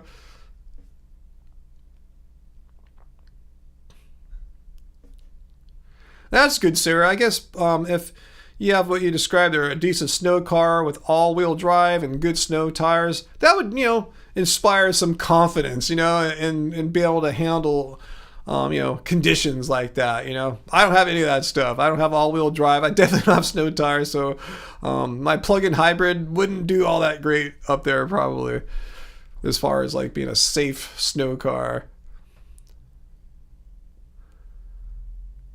Navia, what's for dinner exactly? Angie's making us a soup. I think it's on the stove boiling away right now. It should be perfect by the time I get out there in a little bit.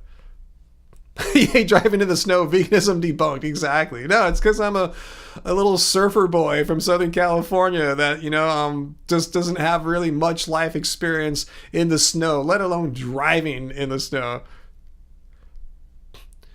Yeah, that's what I do in the rain, Sarah. I'm going to read your comment verbatim here. But really, just slow down. Leave distance between you and the car in front of you. Exactly. That's what I do when it rains. Unfortunately, when it rains, I've noticed this weird thing. Does this happen in the snow too? I think you kind of said that earlier, Sarah. Some people just drive faster. I'm not sure what they're thinking. Maybe they think if they just get there quicker, it'll be over sooner and they'll be better, by getting to their destination. No, it's like, no. It's weird. Like, you need to slow down when it's raining hard or snowing, but then you see people going even faster. So you have this huge speed disparity between the ultra fast and the people driving a little slower and safer, and some people driving really slow because they're kind of freaked out. Driving faster in the snow, not a good idea. I see it all the time in the rain too, not a good idea. That's why I hate driving in the rain. If I could everyone just would slow down a little bit in the rain and try to drive at a similar, slightly reduced speed, I'd be much more confident driving in the rain. But I tell you, we have some people think, oh, it's raining, I'm going to drive even faster today. I don't know what's going on in their freaking brains, but I see it all the time. Yeah, and then try to ignore the a-holes tailgating you. Exactly. If they want to go fast and risk their lives in inclement weather, that's on them. But I'm not gonna, just because some person is in a hurry. That's how it is in Atlanta. Okay, it's crazy out here too. I thought I saw there were more deaths in Los Angeles from, God, did I get the stat wrong? Car accidents and like homicides? No, can't remember now. Shoot, take that back. I don't know. Yeah, we have roundabouts here too, Sarah. They're introduced in our neighborhood here as a quote. What's it called by the city? A traffic reduction device. Try to get fewer people off certain streets and have them slow down, because these streets were intended to be bike boulevards where people can cycle safely on residential streets and not have as many cars. A road diet is, I think, what they called it. Well, I've seen people don't understand roundabouts. I've noticed that all the roundabouts here are dangerous. Like, there's accidents all the time. They hit the roundabouts. They don't even see it. They get into crashes. The fire hydrant that someone ran into in December was right here by a roundabout. They got freaked out by the roundabout and drove into the fire hydrant. It came off, guzzling water up for like 30 feet for like 20 minutes. I've seen so many accidents at our roundabouts. People don't understand that the intention of the roundabouts are to get you to slow down a little bit, to get you to slow down on the street. And people aren't riding their bikes on these streets, as was the hope, and just people are crashing all the time. It sucks how people don't understand what to do. It's crazy. Anyway,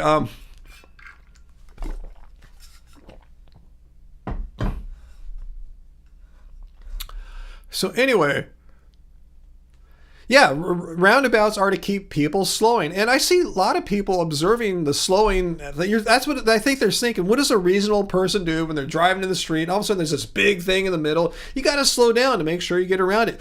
A lot of people don't slow down. A lot of people speed up and see it as an opportunity to accelerate, which goes against all common sense.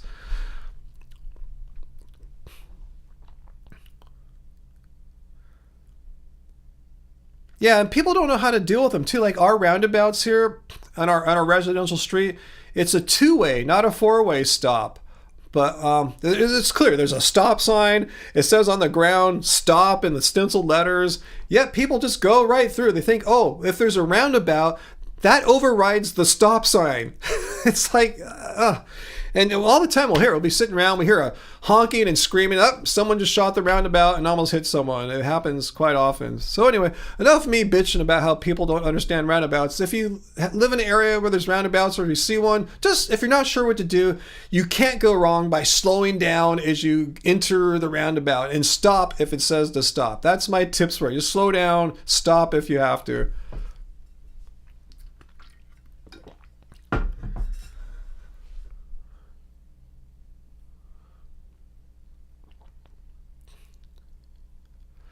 See, what does Vegan Brian Animal Activist say? Please share this live stream to all non-vegan social media channels. Let's get active as animal rights activists. Awesome. Share my live stream. I give you guys permission. Roundabouts are a communist plot to start an international revolution. Yeah, it's something that the New World Order is behind, and veganism has something to do with it too, I think, huh? AJ, the stock market, I don't know if it was torpedoed by the threat of tariffs tomorrow. I mean, the stock market, I was actually watching it go up and down today. It started off, I say the S&P 500 started up a bit this morning. Then it went down like the last hour and a half or so, but it only closed down 0.5%.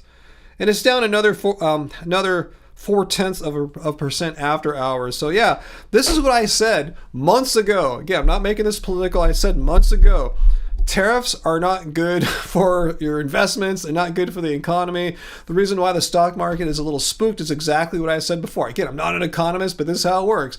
If you raise prices on goods, products, services via tariffs, or any way of raising prices, that's inflation. It costs more to get the same stuff.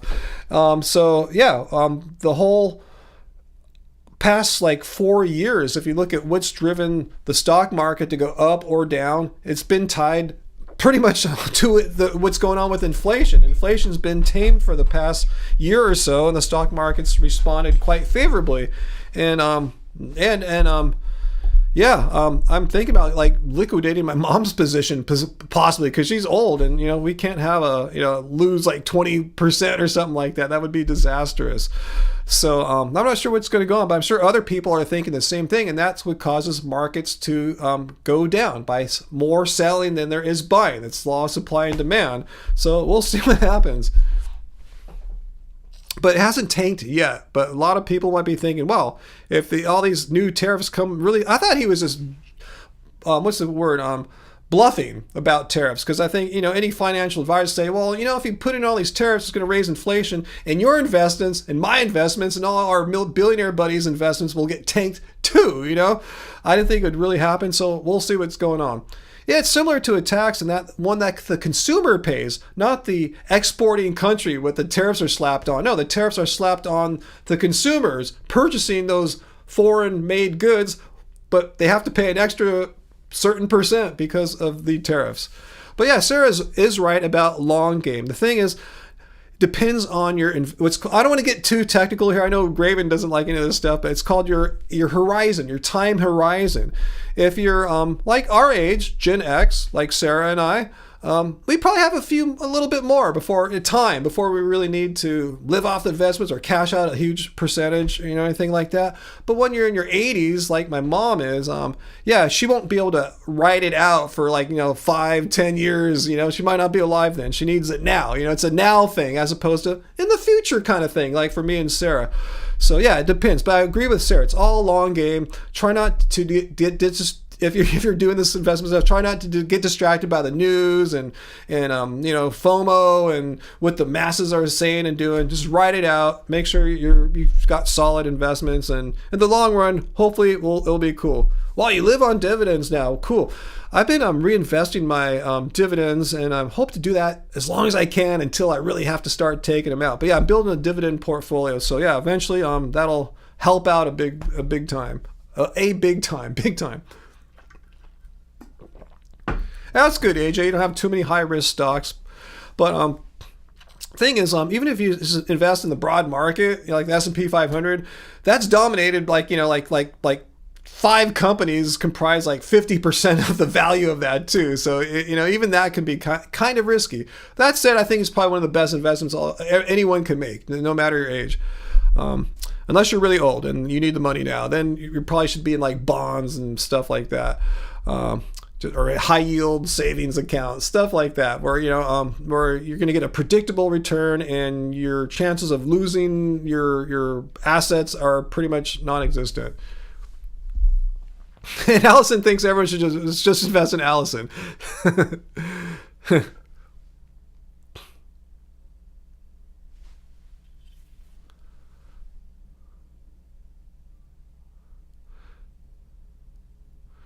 Okay, Peter, thanks for sharing this with me, because you guys know I'm a big Cobra Kai fan. So, this last season, they broke it into 3 sections, 3 installments, I think 5 episode installments. So we had the first 5 episodes, the second 5 episodes. So the last of this trio is coming back February 13th. So thanks for letting me know about that, Peter. Remind me when we get closer. I'll probably see it suggested to me on Netflix when it comes out, but thank you. I'm a big fan of the Karate Kid franchise, I guess. That's cool, Sarah. You're locked into some long-term CD rates. Yeah, interest rates, were higher last year. So if you got any good long-term CDs, that's cool too. Those are good. It's good to have some safe stuff like that, where you just have some predictable returns and you don't have to worry about that money going away. It's good to have some money, I told you a while ago, like that's not tied to the market. You know, if you need it for emergencies, like say you need you should have like maybe 6 months of life expenses tucked away if you can. That's not like gonna crash in value, just something like safe, like a savings like that, you know, high interest savings or a CD, something like that. Anyway, I know it bores a lot of people. You didn't come here for investment advice from a vegan activist. I'm just sharing my little bits I do, and you know, you hear some of the experience of others who are a little older, like myself, sharing what they're doing too. Invest in hemp? How do you invest in hemp? Is that a good investment? It doesn't seem like a good one. Not to say I like hemp. I think hemp is awesome, but I'm not sure if I want to put any investment money into that.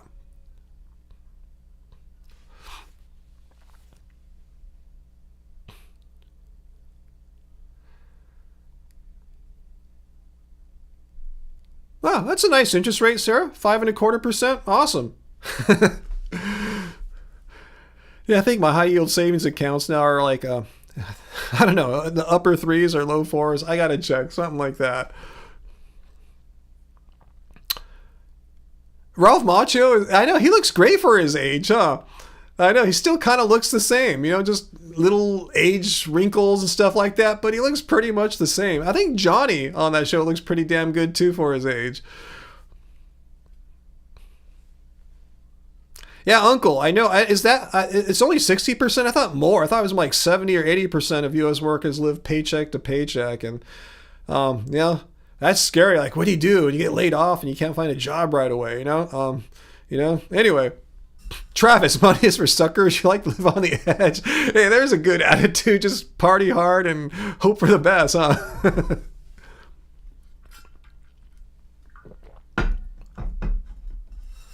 Wow, Sarah, that's awesome. You started saving when you were 5.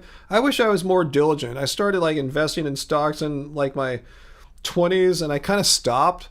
But fortunately, I had like a bunch of jobs and I put all the money into a retirement account probably when I was about 30, and I didn't really do much with it since, but it's been a good time to let that ride. It's, you know, that's my, it's not a lot, but it's grown a lot in that like 20, 30 years. It shows you the power of compounding.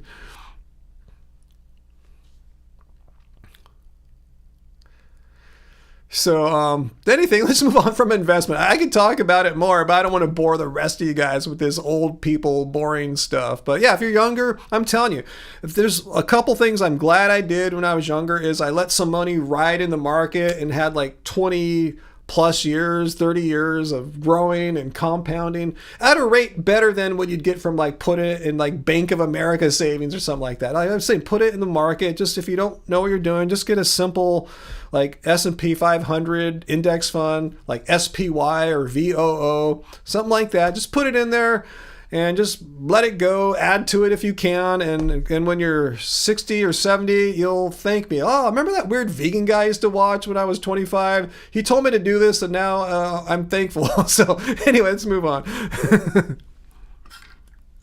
Yeah, Sarah, wealth isn't what you make. Wealth isn't like what your job is, like how much your monthly paychecks are or whatever, like anything like that. Is, as you said, it's what you have saved up, you know, it's that kind of thing. Like paycheck's a paycheck. That's not wealth. Wealth is different from your salary, your earnings. Those things can help you to get there, but they're you know, not one and the same thing. There is a connection though. Benny, you're literally 25. Awesome. Well, do that. Do what you can. Seriously, you'll thank me when you're my age that you listen to me. Trust me. If there's one thing I could do, a couple things I could go back and tell 25-year-old Ryan, I would say put even more into investments back then. Weird vegan guy. That's me. That's what they'll remember. That's what Benny will remember when he's my age, 57, and he looks at his portfolio on Robinhood and says, wow, I got that much. Wow, I'm so glad I listened to that weird vegan guy back in 2025. I can't remember his name anymore or his channel. I'll probably be long dead by then. Who knows? But I'll be that weird vegan guy. Yeah, I should get a t-shirt made like that, huh, Jesse? Yeah, this weird vegan guy. I love it. Maybe I'll have Angie make me that weird vegan guy. That's pretty cool. I actually like that. Maybe I'll change my channel to that if Angie doesn't want to be on here anymore. I'll just be that I'll be weird vegan guy. Weird vegan cult leader is too specific, because then I have to fulfill the role of cult leader. I just want to just be a dude, guy, guy, man, dude. I'll be weird vegan guy. Yeah, thank you, Carl. I need to say that. Yeah. Past performance is no guarantee of future results. Yeah, protect me from a lawsuit. Who knows? For all we know, the market will not behave in the future as it has in the past. There's no guarantee of that. So yeah, in theory, you could put your life savings in the market and it could be worth pretty much nothing at some point. We don't know, especially if the world falls apart. If civilization collapses in 2040, as I've heard some economists predict or something like that, or yeah, that would be the case. So anyway, just saying, but if that were to happen, even if you put your money into something safe like a savings account or a CD, that'd probably be worth crap too if civilization collapses. It won't matter then anyway.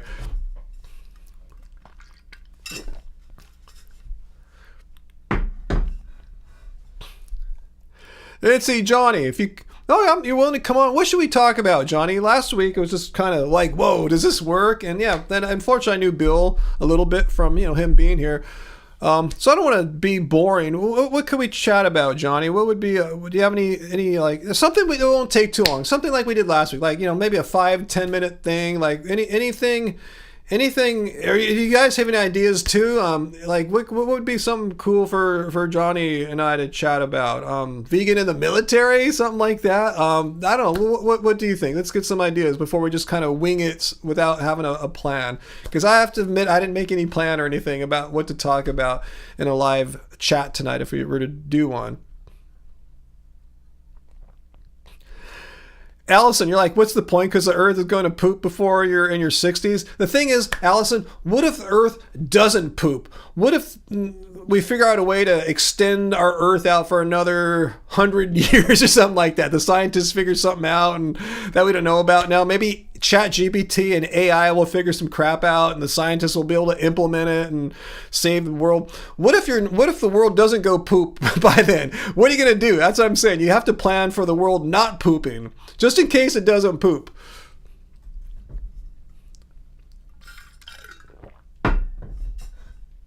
Yeah, Peter, we could talk about that too, for sure.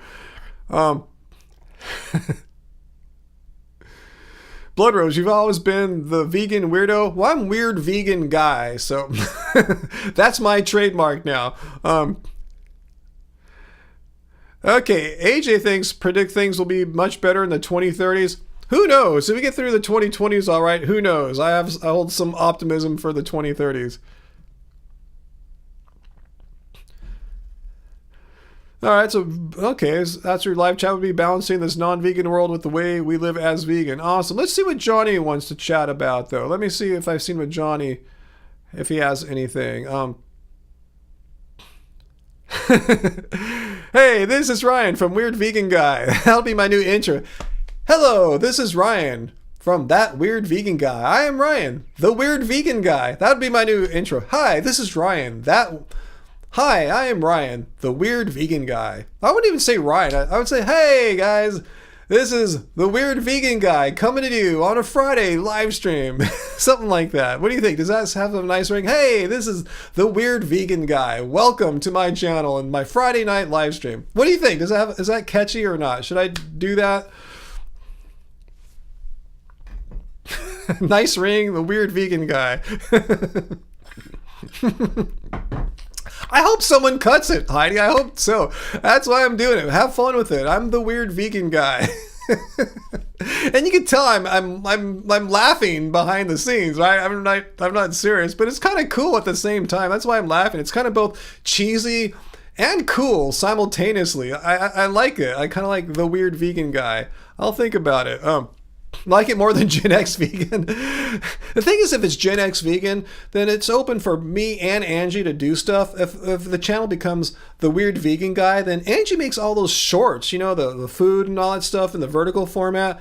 it would be kind of weird if all of a sudden a vegan lady is making content for the weird vegan guy. So we'll see. It's something I'll think about for the future or something like that. Let's see, Johnny, not sure what to talk about. So if we can think of something to talk about, I'll get you on, because I'm kind of like, my brain is kind of like not coming up with anything good right now, probably because I'm a bit tired. As I often am on Friday nights, but if we think of something cool, I'll be thinking as I'm sitting here chatting away. I'm working behind the scenes here. My brain is trying to come up with something. So I'm thinking, Johnny, even though I'm blabbing away, I'm thinking right now. So anyway. Okay, Sarah, you don't like Gen X vegan at all, actually. You can tell me why later. Maybe if I have you come on, Sarah, on a future live, you can tell me what you don't like about Gen X vegan. Is that something you don't mind sharing publicly, or is there some kind of weird story that you don't want to talk about publicly? Let me know. Dr. Bear, holy crap, you're here. Dr. Bear's here finally. Hey, I'm glad we didn't go on live yet, Johnny, because Dr. Bear, as promised, she said she would come back because she's been occupied on Friday evenings, and I don't blame her, because she has a real life, unlike the rest of us here sitting around on Friday nights without anywhere to go. She's been doing, what was it again, Dr. Bear? I know, some kind of exercise thing, right? I lost you. Finish your Pilates for the evening. So she is here. Okay, Sarah will tell me privately what she doesn't like about Gen X vegan. Okay, I was wondering how you felt on that one, because I think it'd be cool to hear it, but if you want to tell me privately, I'm down. You can just tell me in an email. I'd be totally down to listen. No, we didn't think she died, but we were concerned. I just figured Dr. Bear, has many reasons to not come on Friday nights. She has a husband, for one. She's a teacher, and teachers get quite overworked sometimes a year. Or she could have just had something new happen on Fridays, or just moved on, advanced on to new trips. That happens to people all the time. Like people that we commented a lot with on YouTube, say in 2014 and 15. I haven't seen them in like 7 years. People advance on to new stuff. So many reasons. But I'm glad Dr. Bear is here. Just some new fitness classes in the new year. Awesome. Good for you. Allison, you don't have a real life. You have a fake life. Awesome. Okay, Benny Lee thinks Gen X vegan doesn't really have much of a ring to it. You're right. That is quite a boring name. Even though it's very accurate and descriptive, Gen X vegan as a channel name, That's the best thing about it. It's not all that catchy. It doesn't make me, I'm going to watch it because they're Gen X. But the channel was called that, like what was called Weird Vegan Guy. It's like, okay, like how is this guy weird? Is he weird because he's vegan? Or is he just a weird guy that happens to be vegan? I don't know. Let me watch some videos and find out. But no one's going to say, is that person vegan because they're Gen X? Or is it like, no, there's no mystery there. It's just, yep, they're Gen X and vegan. Boring. Okay, anyway, all right, Dr. Bear, you've started gymnastics in your 30s. You've never done a cartwheel. It's pretty challenging. Awesome. Well, I couldn't even imagine doing gymnastics. Seriously, that sounds. That's just wow. I'm impressed and amazed, and that's totally cool. You'll never see me try gymnastics because I would suck. Too old, too big and long, and just I think I have a horrible. I'm just be a horrible candidate to start gymnastics with this body at this age.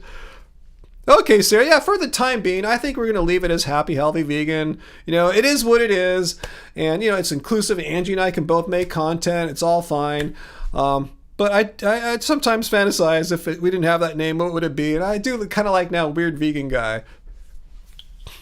That's cool, Allison. I'm glad we make you laugh here. Wow, you can do a handstand? Wow, that's crazy.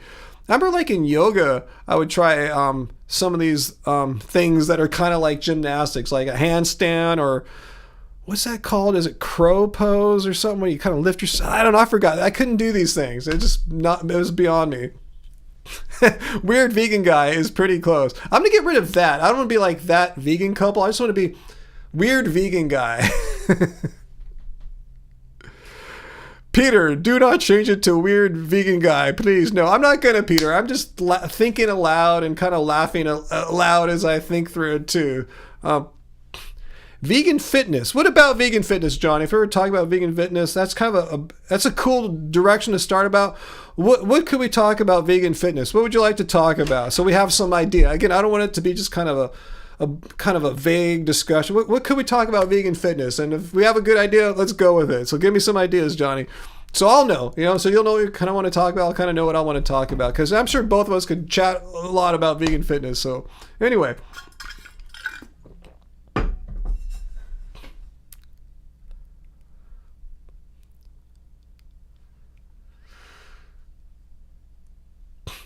I remember I could do a handstand if I was supported by the wall. I think that's what it's called, like wall supported handstand. And even that was tough if I remember right. Okay, T Jones, I will leave it. In fact, we weren't in any danger of changing the channel name or anything like that. But maybe I'll create like an account like on TikTok or something like that for Weird Vegan Guy. Maybe I'll do something like that just for fun, see what happens. Yeah, you're right, Fallon. I should definitely make a shirt with Weird Vegan Guy. I'll ask Angie to make that for me, and then we'll make it available. If any of you people, male or female or non-binary, want to get Weird Vegan Guy or maybe we'll make a weird vegan person for everyone else, to make it more inclusive. But for me, I definitely want Weird Vegan Guy. That's one of my pronouns. One of mine is definitely Guy. I'll take Weird Vegan Guy t-shirt any day of the week.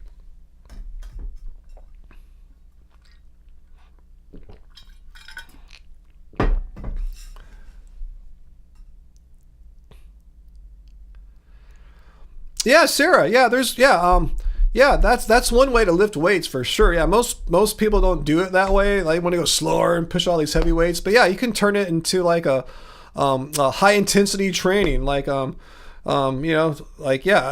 seen that. Some people have suggested some of my like slam dunk training. I do it really quick and stuff like that. I haven't really done too much of that, but that's totally a way to do it.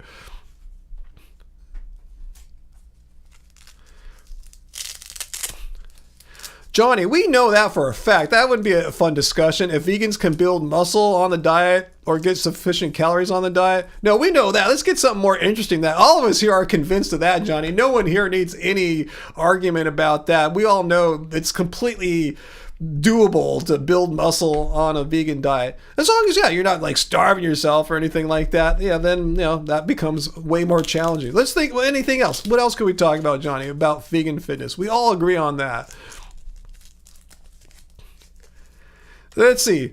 That's interesting, Dr. Bear. Just keep it just weird vegan. That's kind of interesting. Yeah, just don't even have person or guy or anything. Just weird vegan. I'll think about that. I kind of like Weird Vegan Guy because that's for me. I would just totally wear that. Yeah, I'm Weird Vegan Guy. Yeah, totally. Thanks for the tip. Hey, T. Jones. Thank you. Thank you so much for your super generous super chat tip there. And yes, we're staying on the activism grind for years, and we all have me and Angie both have our own ways that we prefer to do it. Me, calling out numbskulls like Joe Rogan and why I'm no longer vegan videos. And not to say those people are numbskulls, but their reasons are kind of not that convincing. But anyway, yeah, Angie prefers to not call out people and stuff like that. She makes these wonderful videos of all the great food that we eat at home, or she put out Wednesday, the great food from man-eating plant that we had, all the Chinese and Japanese-based vegan dishes. So yeah, we each have our own ways of doing it, and thank you. I'm glad you appreciate that, because yeah, we're not Joey Carbstrong or Ed. We have our own ways that we like to do our things. They have their ways, and I think there's plenty of room in this world for all sorts of different kinds of vegan activists to do it in the way that they feel most comfortable and most just like badass doing it. So thank you. Thanks. Well, we're gonna keep it up, T. Jones. Thank you so much. Even though sometimes it feels kind of depressing, like, oh, why am I doing this?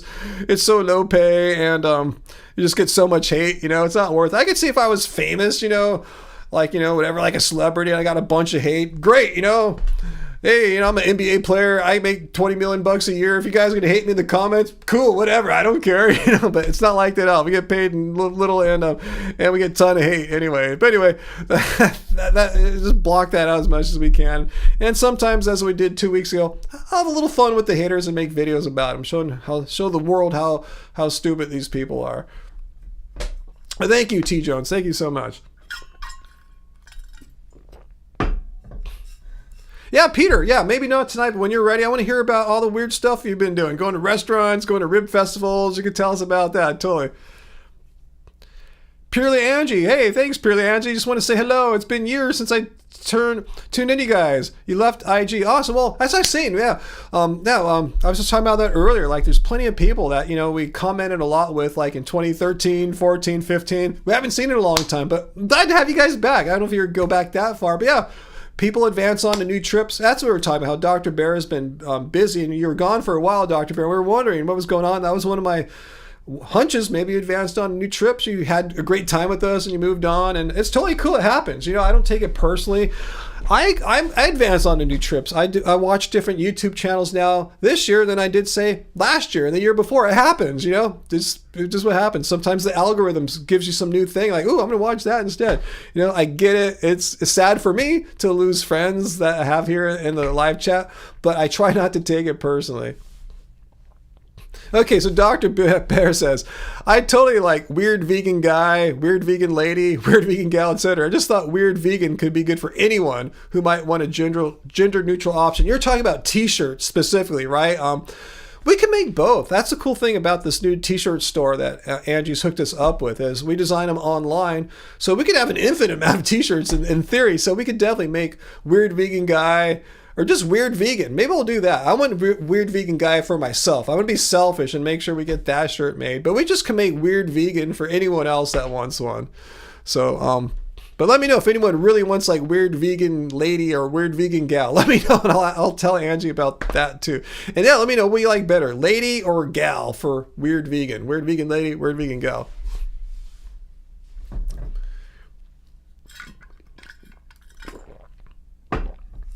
Oh, well, Dr. Bear, I'm sorry to hear about that the new administration's policies are making your life more scary, so sorry to hear about that. I know a lot of people didn't realize that this shit he was talking about last year wasn't just talk. He was serious about trying to deport people from the United States.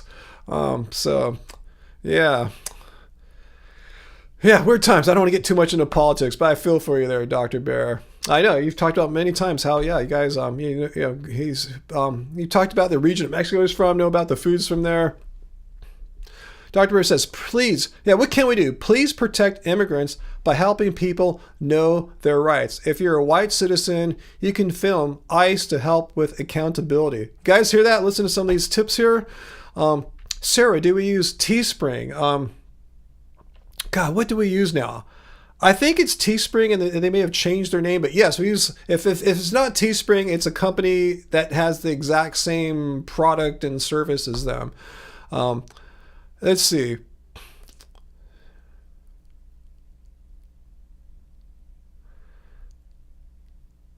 Oh, Dre Starman, you usually have to work when I do the stream. Oh, well, just come when you can. It's all good. And LA is starting to recover from the fires in the sense that the fires are finally over with now. The conditions that promoted the fire conditions and the weather conditions that promoted the weather to be so windy and dry, that's gone. We have the rain now, finally, so the fires are out. The thing is, if you get too much rain too soon after a fire, this happens anywhere in the world, you have the risk of mud flows, landslides, because plants hold the hills together, the soil together. And if you're lost all the vegetation, you just have mud basically when it rains. So fortunately, the rains haven't been too strong here. But all it takes is one strong atmospheric river system, which is going to hit Northern California next week, it sounds like, and maybe a little bit here. But if one were to just smack dab hit SoCal, it's not over. It'd be a new kind of disaster. The mudslides will create new problems and more people's houses will be effed up. So yeah, we're not out of it yet, but we're kind of in between right now. If we can get through this winter without any major rains and any floods, mudslides, people will start planting things, or just weeds will start growing back, or whatever. We'll be in a better position next year. Yeah, it's great. Dr. Bear's back. It feels like something's been wrong all these weeks and months without Dr. Bear.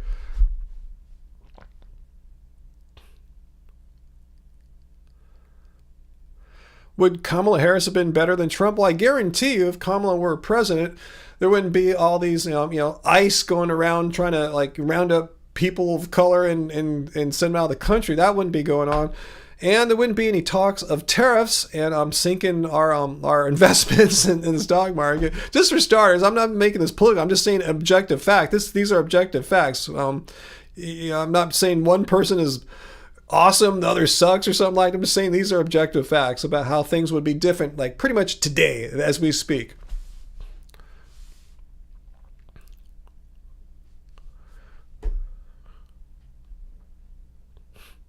Have I seen a commentator call veganism a terrorist organization?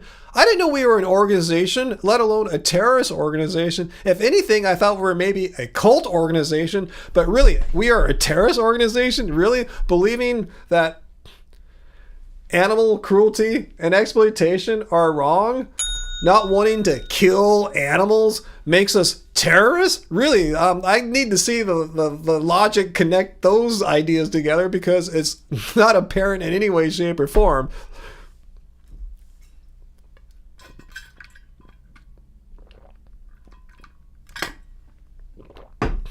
Yeah, Sarah, that would be a good start. I agree with you 100% there. 2 sentences that are coherent and flow together. Yeah, look up the word terrorist. If we look up the word terrorist, it has nothing to do with what vegans are about. But I'm going to look it up right now. I'm going to look it up.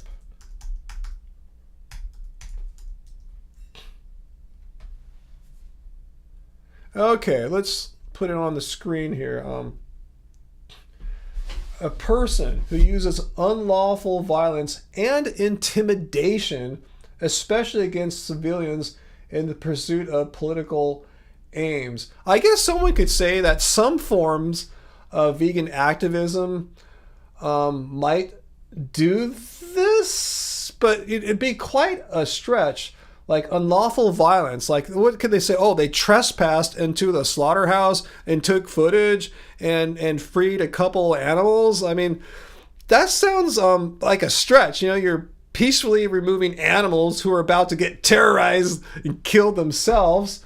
But I guess breaking an entry unlawfully is by definition unlawful. So they have that. But, you know, by the same token, breaking into a person's house or whatever, breaking into a Capitol building, that's unlawful entry too. And intimidation. Well, if you break into a slaughterhouse and don't intimidate anyone, you just take the animals out. But not every vegan does this. You know, it's a really small subset, like a fraction of a percent of vegans that ever done anything like that. You know, I don't think any of you guys ever broken a slaughterhouse.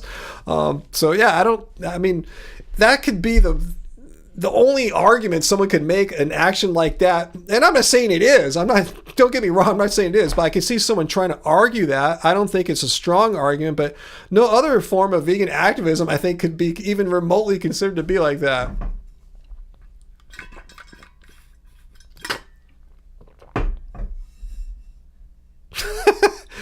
Peter, how can you keep talking about all these weird meat eater people? You really know what they're into. Yeah, Dr. Bear, laws, vegan terrorists, right. Like it's terrorism to oppose animal abuse and exploitation. No, it's not. Again, if you do some unlawful break-ins in the name of your moral beliefs, okay, maybe someone can make that argument, but that's not a normal feature of veganism. You don't have to break into slaughterhouses as a vegan, but if you're radically inclined, I guess you can do that if you're willing to pay the price. You might have to go to jail or prison or something like that, but I don't think it's terrorism. Just like breaking into like Home Depot or something like that isn't terrorism. Anyway, I'm not advocating for breaking into Home Depot either or anything. Just saying, just because you illegally enter a building, doesn't mean it's terrorism. Yeah, purely Angie. It's like, yeah, animals are considered property, like the lawnmowers at Home Depot. So if you remove an animal unlawfully from a slaughterhouse, yeah, you're stealing property, just like if you're stealing a lawnmower from Home Depot.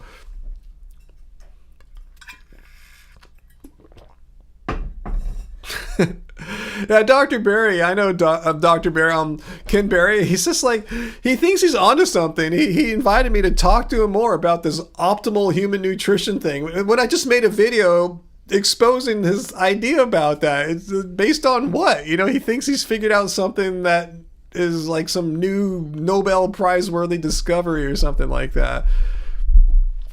ever known. Can I repeat the investment advice? I'd rather not. I don't want to go down that road again. Bottom line is start young. And if at the very least, invest as much as you can, as young as you can, into like the broad market, like an S&P 500 index fund, like an S&P ETF, like say VOO or SPY, something like that. I get no kickback. And again, past performance is no guarantee of future results, but I'm just saying that's my tip. If I could go back and tell younger Ryan at age 25 or 20 or 15, something I wish I had done more diligently, I've done a bit, but I haven't been that diligent. But that's pretty diverse, Sarah. Investing in 500 big companies, and that's the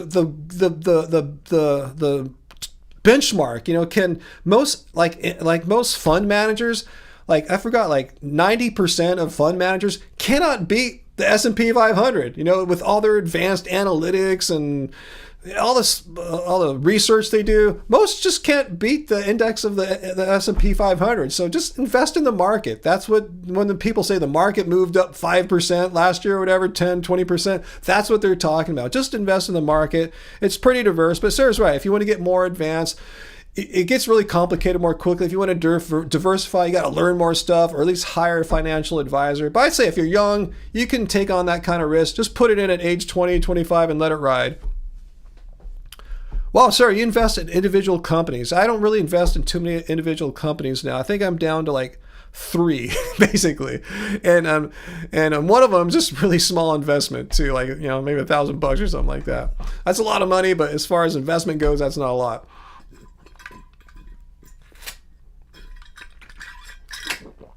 I wish we could only invest in vegan companies, David. I'm serious. I'm sincere when I say that. It's just not too many that you can invest in that are vegan, So I'm not sure what to say, but if you only invested in vegan companies, you wouldn't have too much to invest in. But Uncle is right. Invest in veganism, for sure. Invest in veganism.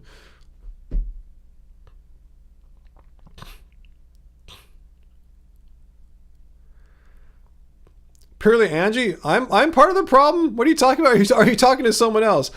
We have choices. We just can't lay down and wait. And action solves them. What are we talking about? Purely Angie. I'm not sure what you're onto there.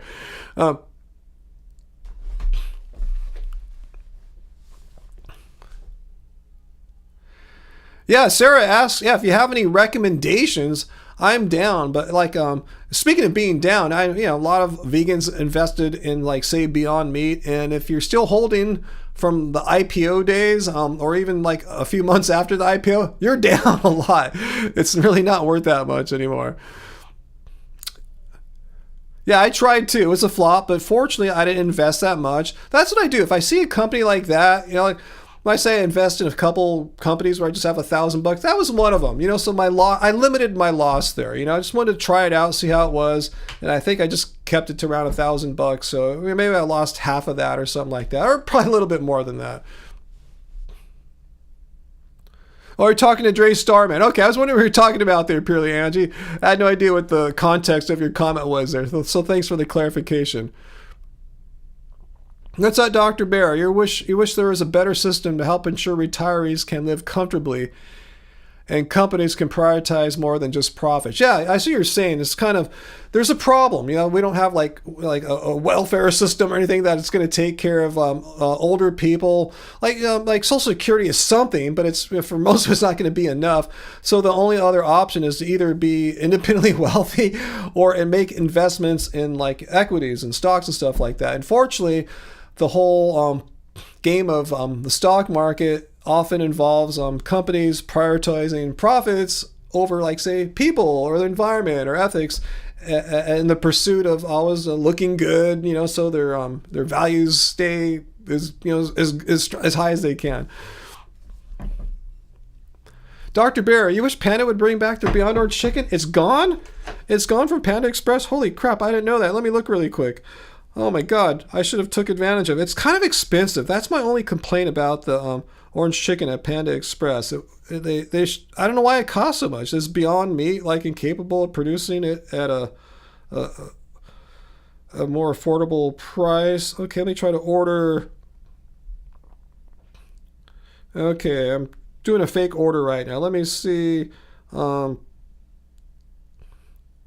a la carte. It's still at mine. They still have it at mine right now, the Beyond Orange Chicken. So your mileage may vary. And I did some homework on this. I tell you, you guys might know, there's some areas like in Northern California I'm thinking about living at. And like a month or so ago, I went on like Apple or Google Maps and looked at the Panda Expresses in the area to see which ones had the orange chicken. And some did, some didn't. So it's kind of hit or miss, is what I'm saying. Nope, they have no kind of panda products that's there. No, panda's like a very a loved animal in Chinese culture. It's like a spiritual or god or something like that. Animal. They're not to be eaten. They're cherished. They're for their chill peacefulness. It's a symbol of peace. Oh yeah, it's hit or miss, Dr. Bear. So if you have another Panda Express anywhere near you in Oregon, just get the app. Get the Panda Express app, and you just could look around at nearby Panda Expresses. If assuming there are, I'm not sure how isolated your area is. Maybe you have another one 5-10 miles away. You might be able to get it still. So you might want to just if you haven't, just check it out. Yeah, but this is Year of the Snake. For all you guys that know it may have heard it's like Chinese New Year or Lunar New Year, inclusive of many Asian cultures who celebrate this time of the year. Yeah, it's Year of the Snake right now.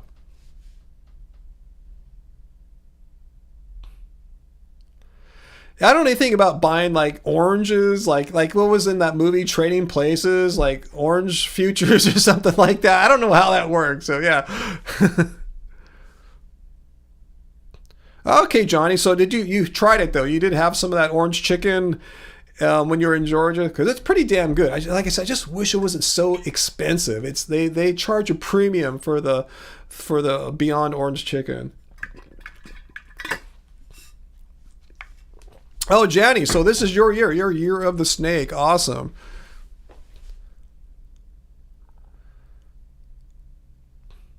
It made me think of that 70s song. I dig it. Who did that song, Year of the Cat? Super chill. Dig that song. Every time you went to that Panda Express, you had the orange chicken. Awesome, Johnny. Oh, Sarah, it's time. Holy crap. It's 8 o'clock, Sarah. Thank you for alerting me to the time of the evening here. Yeah, I should get going. Sarah. Yeah, I'm trying to make these like a 2-hour live stream. So you always... not always, but do a good job of alerting me the time. So yeah, you gotta go and tell your bestie I said hi. And again, I apologize for I haven't forgot about him. He's probably lost interest in my my stems for the song that he wanted the tracks for. I've just been super busy. I've been helping my mom out with a lot of stuff lately. I tell you, like family issues and stuff like that. So yeah, my time that I put into music's been really focused on like the projects I'm working on right now. So let him know I haven't forgot about him, bestie. I'm sorry. I still have another producer who's asking about him too. So hopefully he'll still be interested. Hopefully I'll have time. Hopefully I'll get my mom through this and we'll see how it all goes down. But I feel bad because I feel like I'm a flake. So anyway, let's see. Yeah, I should get going too. I'm really feeling that hunger right now, especially after discussing Beyond Orange Chicken at Panda Express for the past 5-10 minutes or so. I'm really starving right now. I'm thinking I'm going to order some, but no, Angie's got some soup going, guys. So this has been a fun live stream. So Peter, as I asked you, if you haven't already, keep sending me more stories. I just had the past 2 weeks covered myself. I had things I just found I wanted to talk about. So I think I'm ready for some Peter suggestions. Oh, Peter, sir, I know how to make stems, but I guess I could ask a couple tips. Does he want them printed with reverb or not? Stuff like that. Ask him if he wants reverb or not printed into the stems, especially for the vocals, because I have a really nice rack mount reverb. It costs I don't want to say it's expensive, sort of. So anyway, let me know if he wants some of that. That'll help me out. But yeah, I've just been super busy, especially now we're in the middle of making a new song, and we have a few that we're remixing too. So I just been, my music time. When I don't have music time every day, but when I do, it's like I'm filled up. I just got so much going on right now. So Peter, yes, please look around. He wants no reverb. Okay, thanks for that. I'll give him no reverb, even though I have a really nice reverb, an outboard hardware reverb, very desirable one. I don't want to say what it is. I want people to come rip my stuff off. But anyway, I'll just leave it at that. Yeah, Travis says the $2 premium at Panda Express with the orange chicken is indeed worth every penny, but I'm kind of penny pinching right now. So anyway, guys. All right, thanks. Yeah, Peter, please send me some suggestions for a video, and I will most likely, as long as shit doesn't go crazy next week, I'll work on stuff Monday. Shit went crazy this week on Monday. So anyway, yeah, thank you, both Uncle and Peter, for being here, for moderating. And yeah, what was that? Purely Angie, who hasn't seen us for years. Come back. We're here every Friday, just whatever time it is right now. Purely Angie, subtract 2 hours and 9 minutes, and that's when we come on. For me, it's Friday, 6 p.m. Pacific Standard Time. We do this every week, and we enjoy having our regular viewers here. As I said, you guys are awesome. You guys really make me feel better. You know, you guys might know, I don't want to keep bitching about it, but my life's been kind of tough for the past 4 or 5 months or so. A lot of stuff's been happening that's not that great. Good things have been happening too, but the negative's been outweighing the positive lately, it seems. So you guys help elevate my mental health a bit, and hopefully I do something positive for you guys as well. And thank you for all the kind donations today from Sarah and AJ and Hippie Easta and Blood Rose and Johnny and T. Jones. Thank you so much for helping support our vegan activism, our vegan cult. Much appreciated. And just thanks everyone. You know, much love to you guys. And you know, I'll be back next week. Oh, let me see Sarah's tips here from Bestie for my tracks. Flat tracks, all the different instruments and vocals separated on individual files, preferably with no processing. Well, that's going to be tough, you know, getting all my compression and EQ and everything off. But I know what he says. He wants to do it his own way, and I totally get it. The more raw, it's just probably going to be tripped out when he sees how naked my tracks are, because, you know, they start off kind of boring, and I polish them into what I think is some kind of perfection at least. Okay, awesome, Sarah. Thanks for that. 2 cents there. If I have any more questions, I'll ask you. When I find I got some time to make the stems, I will do it. I know it's not going to be that bad. It'll probably take me half an hour, 45 minutes tops. I can swing that one day. All right, guys. Thanks so much. Thanks for being here. Much love to you guys. Look for hopefully a new video next week and another Friday live stream next week. Assuming everything goes decently well in my life next week, guys. All right, much love. I will see you guys. And until next time, remember, it doesn't suck being vegan. Yoo-hoo! Bye, guys. Balloons. Look at those crazy balloons. Bye, guys.